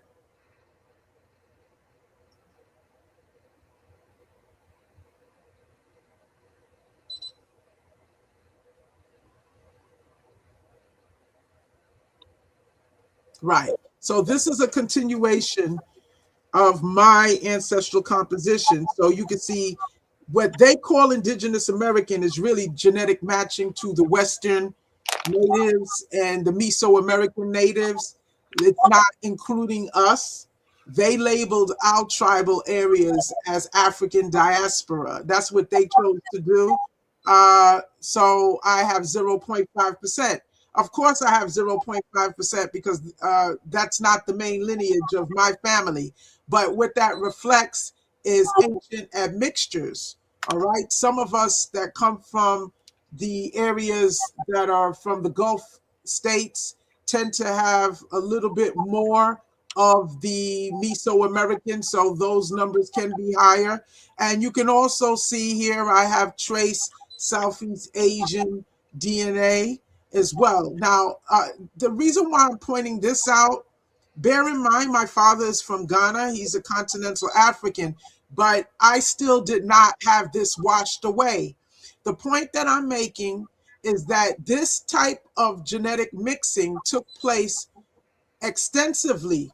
The Austronesians mixed with the ancient ancestors of the people that are being called Black American, and that mixture took place extensively in ancient times, and the people kept mixing among themselves. So that process leads to something called genetic introgression. Genetic integration is when two dissimilar species or populations intermix, and the genetic markers of the newcomers literally become embedded into the host population, where it becomes a signature. The Austronesian DNA is literally a signature of our people from North America. This is why, even though 50% of my DNA is from the continent of Africa and they don't possess this unless they're from Madagascar, this is why this could not be wiped away with my father's DNA. It's not easy to wipe away. And even I held on to it. Okay, this is what I'm demonstrating. Then there's one more slide. It says Jane, and that will be the last slide. It says Jane. Yeah. Oh.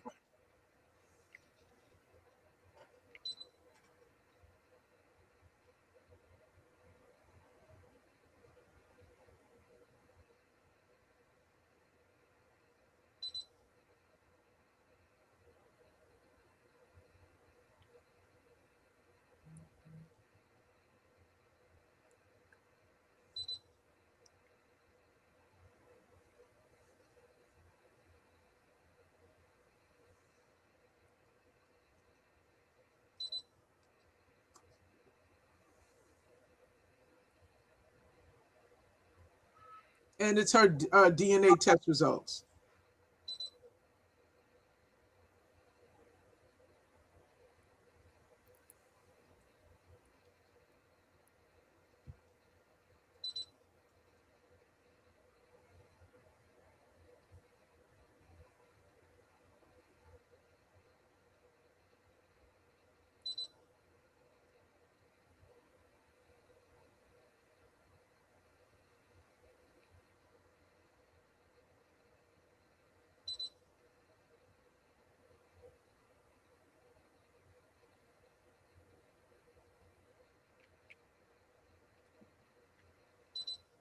You found it?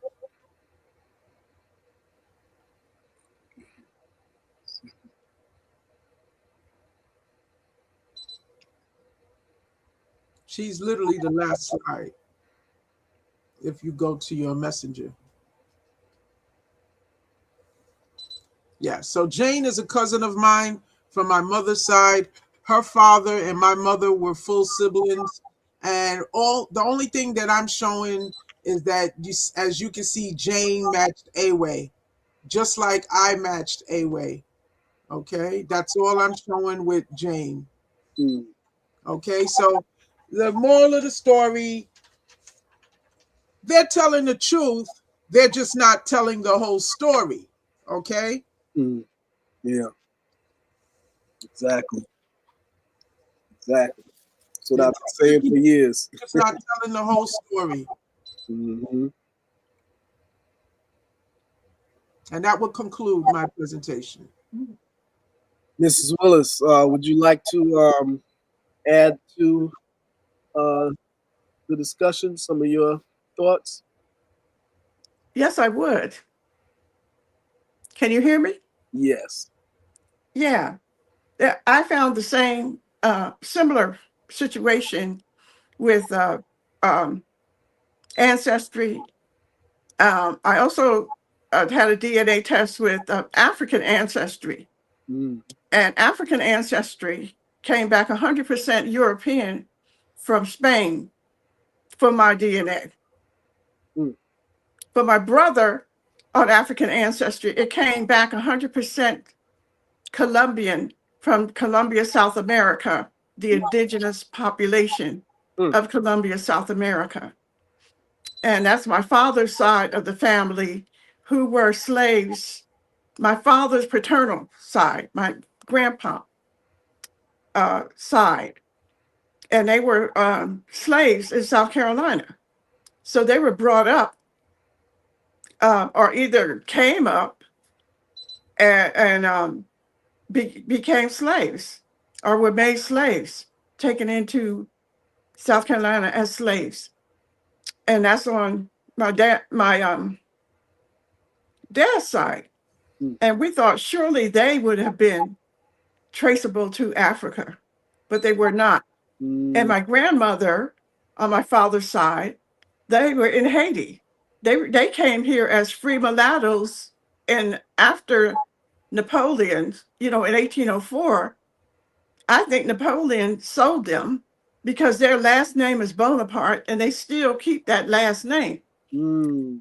And the mixture, I mean, the when I see the older, like around the time they came, it says they were not. They were they didn't say colored. They said another word, like a French word or something, that had to do with like Creole. That they were not a part of the community, the Black community, even though they lived in there. And when I say they, I mean the census keeper said that about the Bonapartes. Mm. And so then another one, grandmother, great great grandmother in South Carolina, she came back. Her DNA came back from the Fulani. So she's Fulani, but that's her mother. But her father must have been indigenous because they said she was native and had long hair and smoked a pipe. And they knew her to be indigenous. Mm. So that, there's a mother and there's a father. And they were of course, living together and intermixing. And, that's my father's side. And my mother's side is more complicated because, yes, I'm a member of the Monacan Indian Nation. And that nation is Siouan. That's a Sioux nation in Virginia. But they were actually my direct ancestor from that tribe was a woman named Jane Benu, BNU. She was born about 1640 in Cheraw County, North Carolina. So she was in North Carolina, and there's Saponi and Tutelo. So these are the Sioux, the great Sioux Nation, which goes all the way into the Ohio Valley.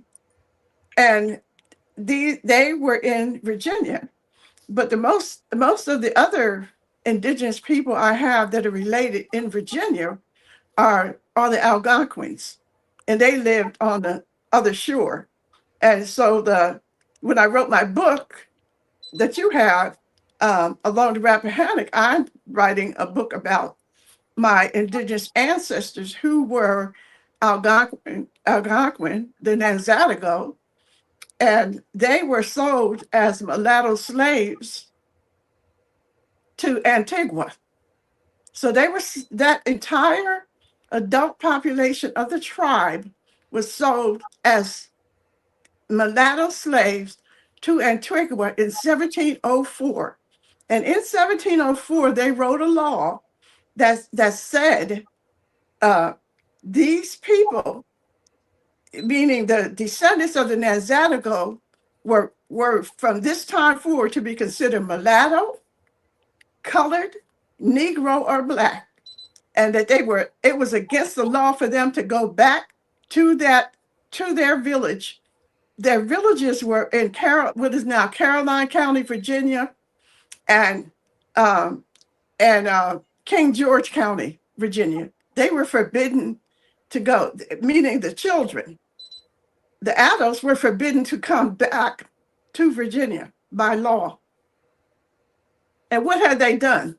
They were accused of attacking some white people and killing them.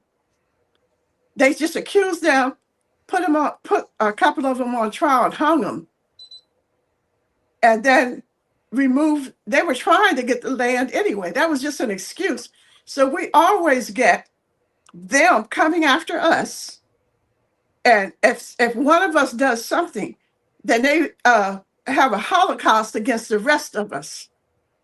You know, and so it's not even clear that they did what they were accused of. The colonial government accused them of that. And the tribe decided that they would send, okay, you're insisting. They said they'll come up and kill all the, people if they didn't send the guilty ones to them.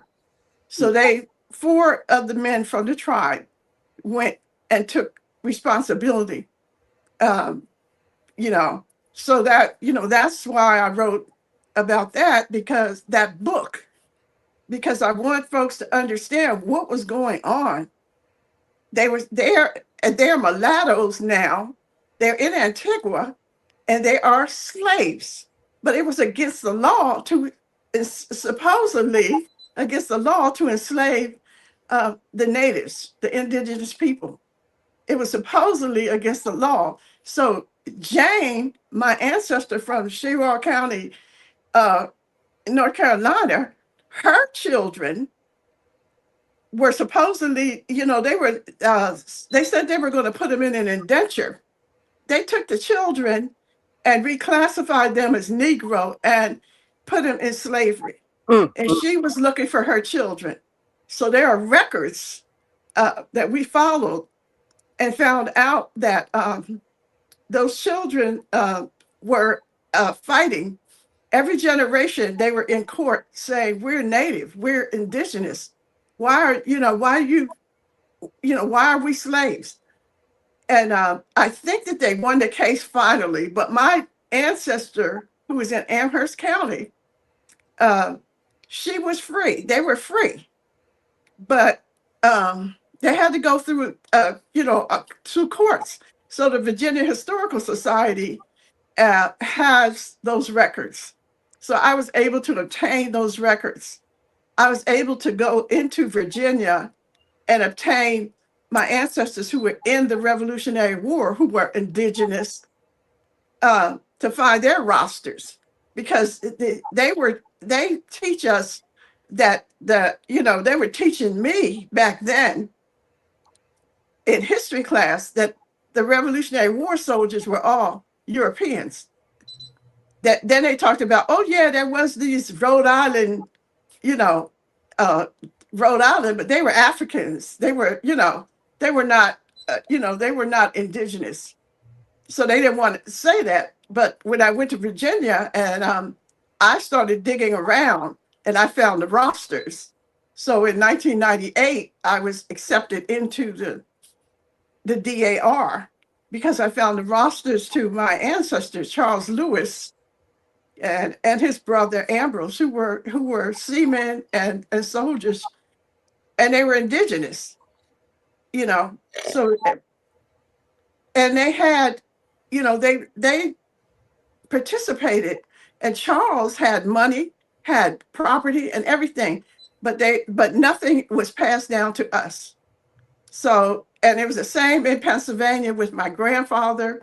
On my grandfather's side of the family, they were Mohawk. They were part of the Iroquois Confederation. Mm.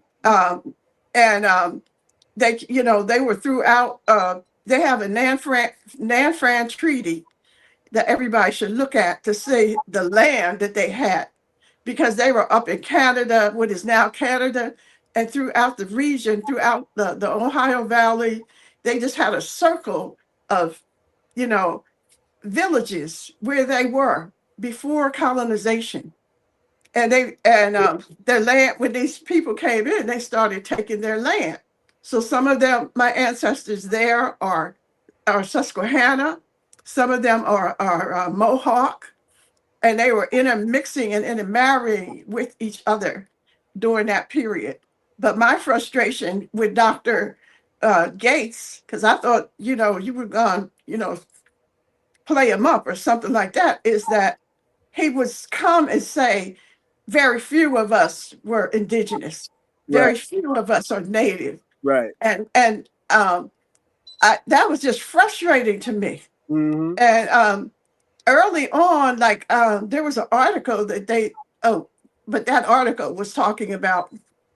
Um, it wasn't saying that my people, that was when I first started, and I was connecting up to George Washington and the Monroes and all that. But all of those Washington and the Monroes, them people that they were, the women that they were with, they themselves were indigenous. That's who they were intermarrying with. Mm. That's what when they talk about Pocahontas, she wasn't the only one. They're saying, I've heard that Mary Ball herself was part indigenous. That's George Washington's mother.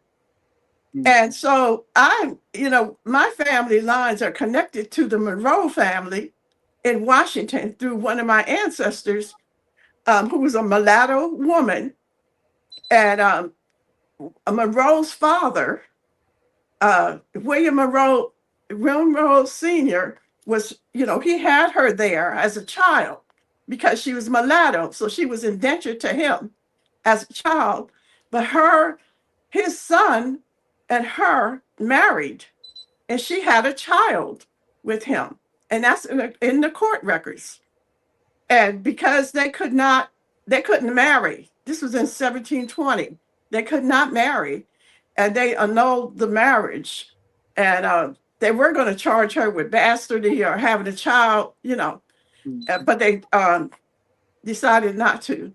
But those are people that we are connected to. But them people that were up there, they were having children with slaves and with the native women that were there, because most of the ones that came in the beginning, it was men. They were ships and ships full of men. And if you see a list that says the gentlemen, they call them gentlemen from England coming on these different ships, there were no women, and they were intermixing with the natives and then with the Africans. So as far as the Africans are concerned, great my great great grandmother, Leah, she was brought in 1830, when it was illegal to sell African slaves in America. They kidnapped them. She said they were panning gold, her and the other children, and the slavers came. But I don't believe they were looking for slaves. I believe they were looking for gold, and they took the children. And she said they put them on a Dutch ship, And so the first stop was Bermuda. And I don't know how long she stayed in Bermuda, but then she was sold on the auction block to this Robert Ruth person. And he's my great great grandfather. He had 4 children with her. But she didn't tell me, but told my grandmother all of her Black children were sold. Mm. And then they took her mulatto children and sold her to Hilton Head, because she was she was Gullah Geechee. She was there with the Gullahs people in Hilton Head, and they sold her children to um, uh, be house servants in Savannah, Georgia. And I imagine that a lot of that was going on, and that's my African provable line, where I actually have a name of a woman. They were Malinke. She was Muslim. You know where her village was, and even contacted the people in Guinea who knew about, remembered that time. I mean, they actually have the story of what happened because the father was an imam, she said, oh, my father was a king, but he was imam. They came into Guinea from Mali. So they were the Malinke, but I think they're Mandingo too. They're Mandinka, uh, you know, but yeah, so that's the African woman. Um, and the rest of, like my mother, uh, she was the one who told us, don't you let anybody tell you that you don't belong here. She said, we're native, we're indigenous. This is my dad, my dad's people have been here talking about Pennsylvania, where we were raised, and they were bringing in Europeans and building towns for Europeans only.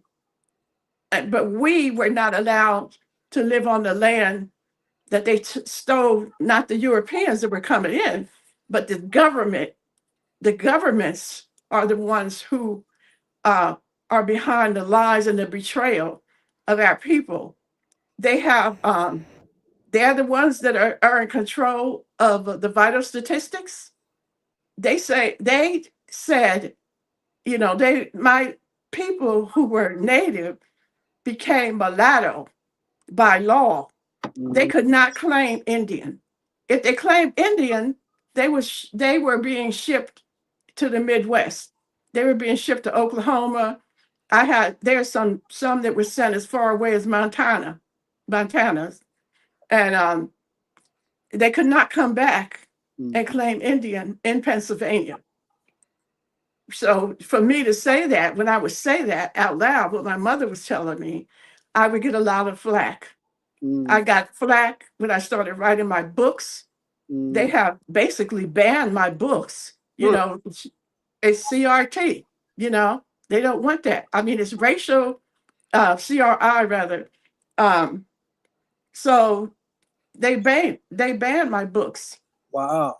Even when I first started writing them, Afrogenius wouldn't even allow me to put my books. When they started coming on the internet, they wouldn't even allow me to put my books in Afrogenius, in that in their little thing that they had. Really? Yeah, they're a little better now, Afrogenius, but they were telling the African Americans, or so-called whatever they are, were telling me not to say that, not to write that. And when I was joining the tribe, I was being told not to join the tribe. They enslaved us. Why are you joining them? Well, they were talking about the Cherokee. All of the Cherokee did not immediately enslave anybody. It took them generations of being pressured, being assimilated. Don't forget, their children were being sent to mission schools, and their children were brainwashed and sent back to the tribe.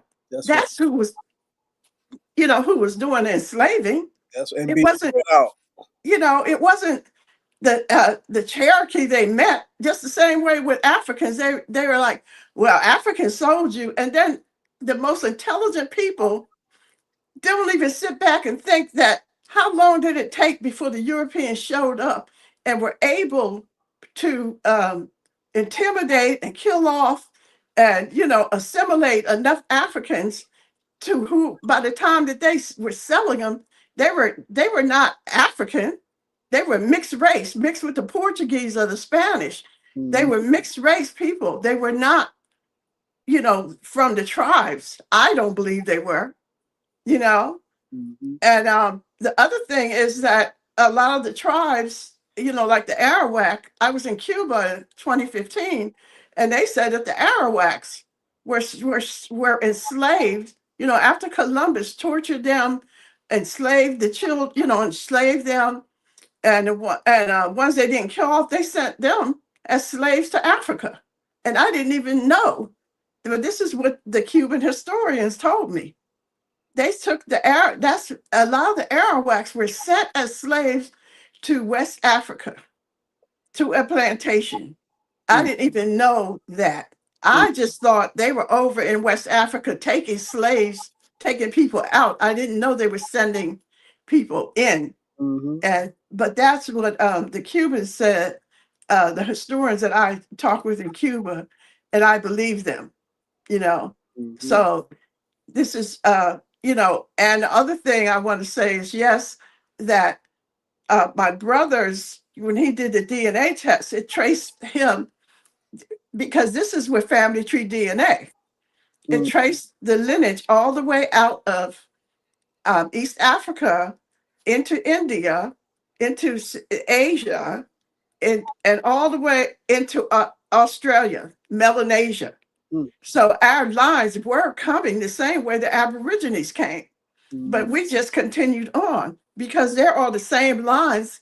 If you look in the Philippines, they're there.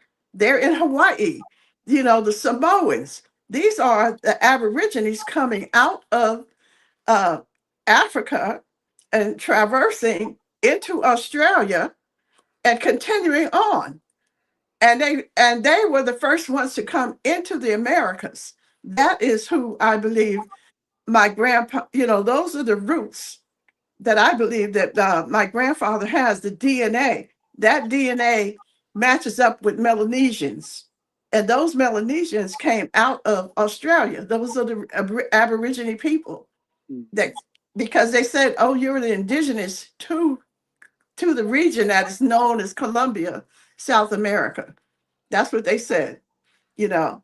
And so I I'm beyond pleased that finally uh, there are other people besides me saying this, and that I can, just enjoy the fact that that our people know who they are, and we're not letting anybody else tell us who they are, who we are.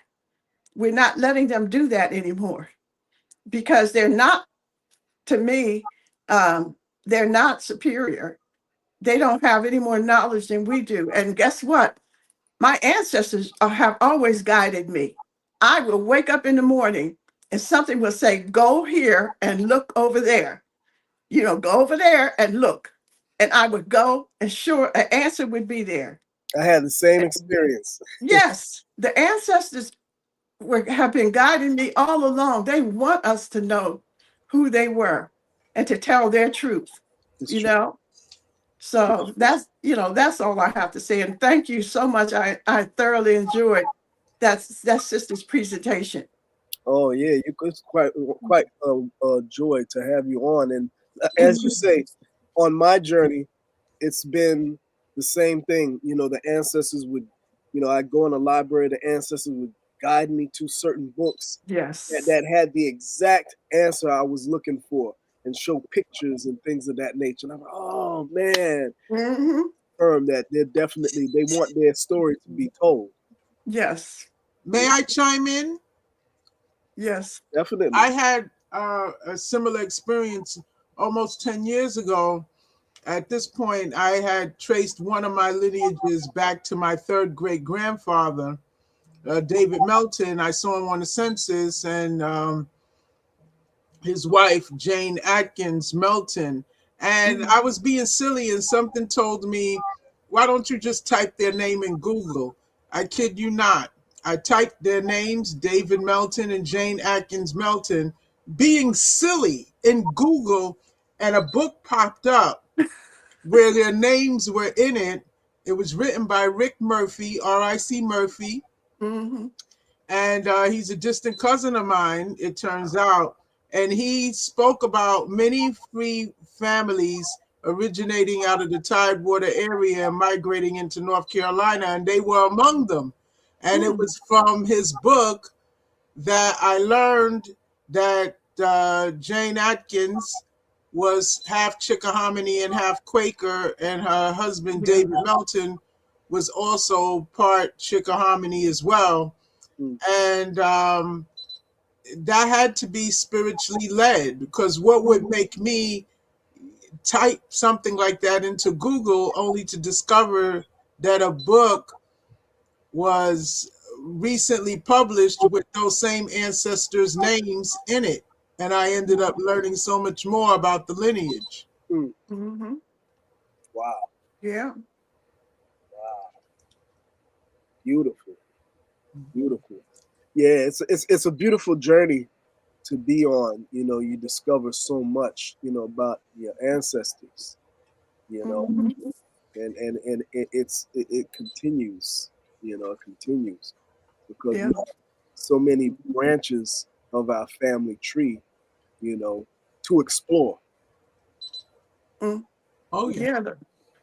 Yeah. Yeah. Half of them people in the South that are calling themselves white have some admixture of us. So we were like I'm related. I have DNA cousins that were call themselves Melungeon, Mm-hmm. and but they don't want to say. When they came back, that some of them had African blood. They were like wanted to sue the guy. They Mm-hmm. wanted to sue them for saying you can't say that. We're not African. We're indigenous. But the original indigenous people were African. So you know, I mean that's the lie they have told the indigenous people here in the Americas, because the first slaves were the indigenous people who were a brown skinned people. You know, Yeah. Brown skinned people for sure. You know, there's no doubt, no question about it. You know, there's no denying. There's too much evidence out here. Mhm. You know, yeah. And your book, I love the book. Yes, And for those who are watching, I want y'all to go out and get this book. You know, you can get it on Amazon. Okay, it's yeah, you know, it's a short read. You know, it's not yeah, a whole lot. You know, you can it'll take you a relatively a short amount of time to read it. So right. you know, don't be intimidated by it. You know. Yeah, it's a continuation of the other books I had written, Mm, like Notes and Documents of Free Persons of Color, which is my oh, first book. really? And I was writing, I started writing that book to document, what I was finding. Mm, And then I found out, and I thought at that point that my ancestors, Charles and Ambrose Lewis, I thought their father was a white man and their mother was a mulatto. And then come to find out, no, their father was Indian Charles, and he was one of the children whose parents were sent to Antigua as slaves, and he was indentured out. They were indentured out for like 25 years and designated as mulatto. So that's I was able to connect Indian Charles, and I think that when I joined the DAR, I think they knew because they had started keeping the documentation of my Revolutionary War ancestors. mm, Yeah, and when I talked to them, they said, "Oh, you all are George Washington's mulattoes, aren't you?" mm, It was so much common knowledge about what was going on in mm. those plantations. Wow. But George Washington was not the one who indentured my ancestry. It was his father and brother. Mm, So, but it's the history and the lengths that they go to keep us from knowing our history and talking about it, and then having us as gatekeepers against each other. mm, That is what is really frustrating to me, yeah. is that we are our own gatekeepers saying, "Oh, don't say that," and a lot of these people that are doing that, they're getting grants to say only certain things. They get money, Mm, and if they say the wrong thing, that money is going to be cut off. mm, Those that they're getting grants, they're getting funding, and the people that are funding them only want them saying certain things to us, to the people, the indigenous people, and the people who are descendants of slaves. And that's why a lot of them don't want to go beyond slavery, don't want to say, their history starts with slavery, and they keep that going because they get money to do that. You true. know, they didn't want me talking about my own ancestor who was uh, a part of the Underground Railroad. Well, you can't prove that. Mm, It's not in the history books. And these are people of color telling me that. mm, I said the Underground Railroad is not supposed to be in the history books, but I can create a case showing you that my ancestor was a part of the Underground Railroad. mhm, And they would not even talk to me. mm, Maybe they're different now. I don't know. mm, But it's all about who who's creating the narrative, who's paying them to keep the slave narrative going, mm, you know, and to stop us from talking about being indigenous to the Americas. true. True. Yeah, like you say, they're funded. You know, they're Yeah, funded. Keep that narrative going. yeah, Oh yeah, yeah, Doc. You got both of you actually got a lot of love in the chat. yes, thank you. Yeah, Thank you. everybody has very nice things to say. You Yeah. know, both of you.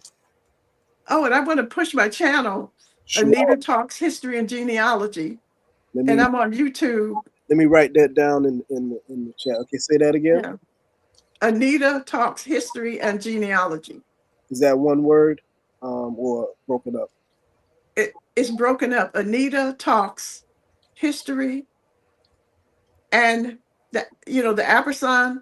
Oh, the Yeah, okay. genealogy, and it's at We Know Better 622 on YouTube. 622.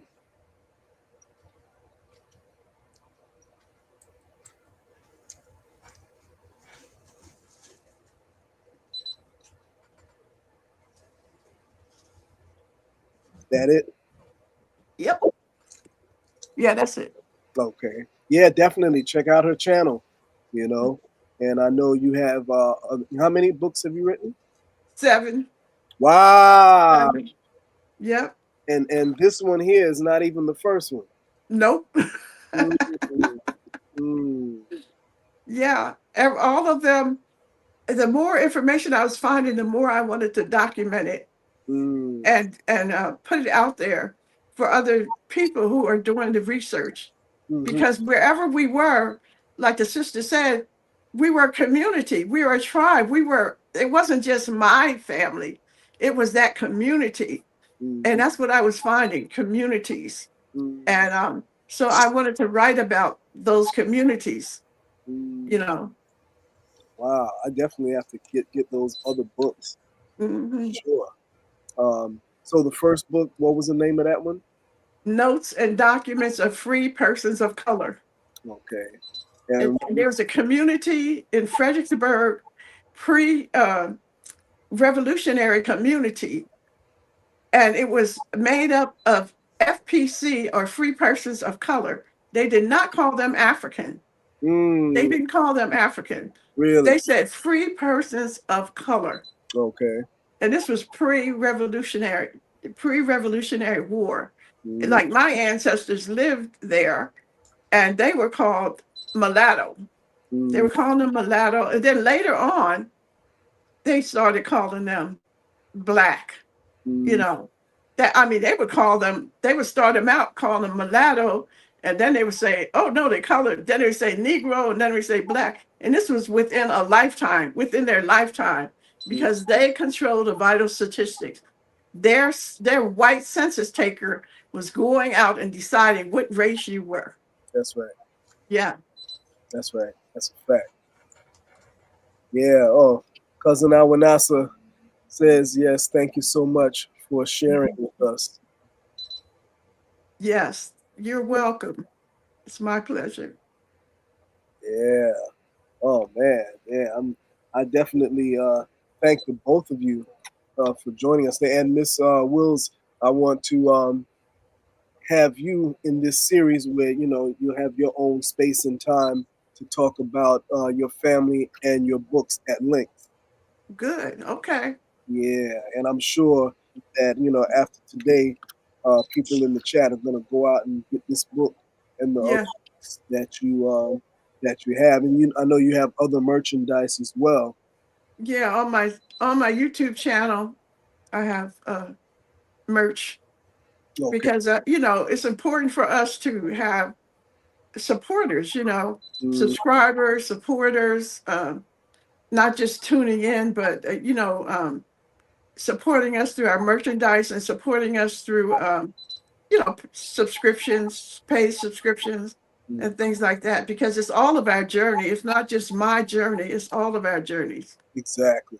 Exactly. And what are the other merchandise that you have on your YouTube channel? I have hoodies. I have cups. I have scarves. All kinds of good stuff. Mm, nice, nice. Merchandise.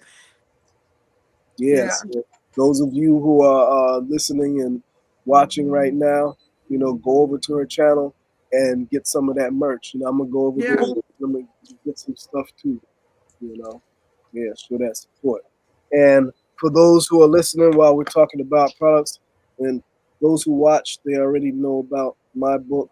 Um, Mhm. and those who are new, um, definitely go out and get my book as well. Dr. Fatou, who is our featured guest today, that did the forward to the book. Mm. Okay, nice piece in there. All right, and my godmother, who's a clan mother, Barbara Grey Wolf, um, did a review and nice big review in the back. Yes. Yeah.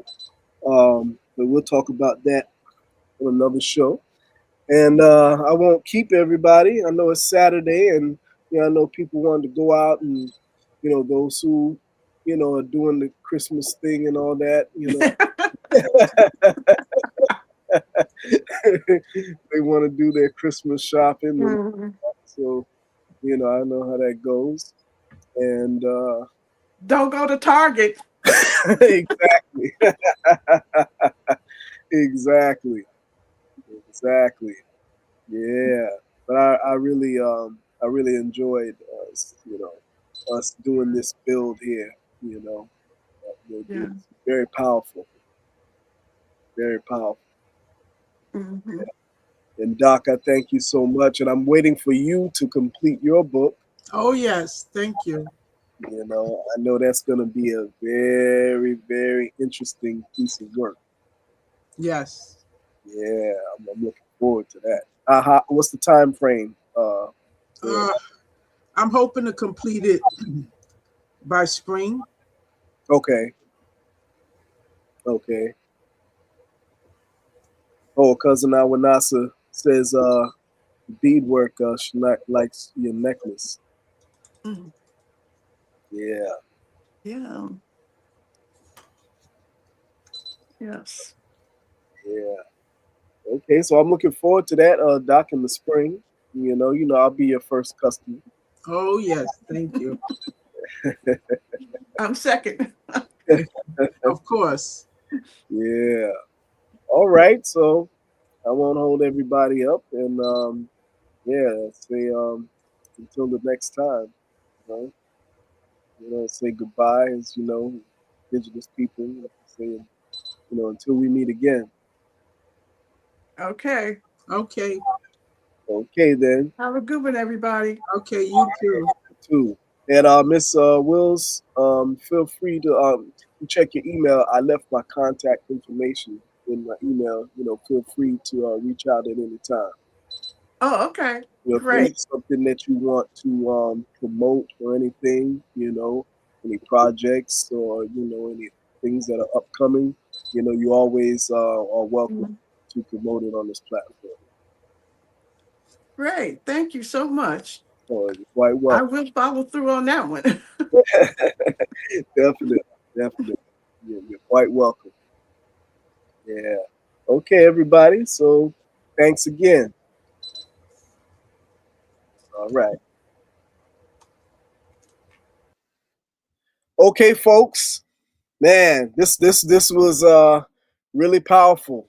It's a good way to start off.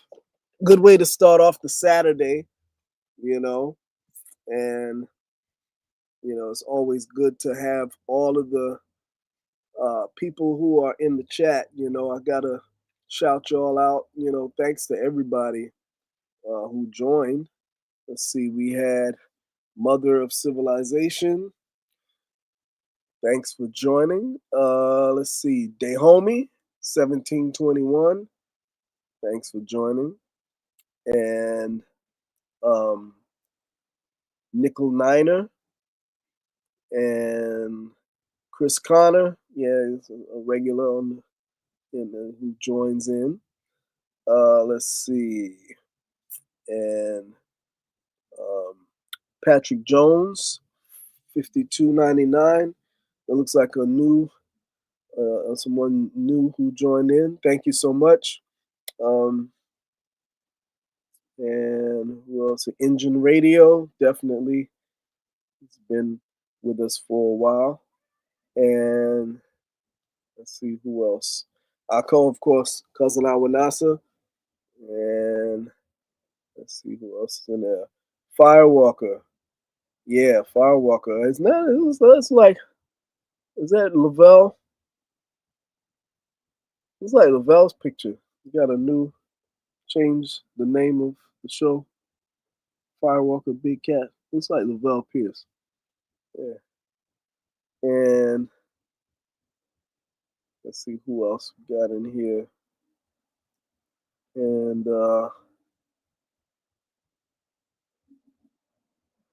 let's see who else. I don't want to miss anyone. And yeah, I think I got everybody. Okay. So yeah. Thanks again.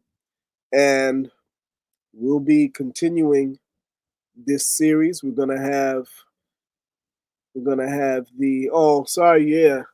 We missed almost missed the presentation. Okay.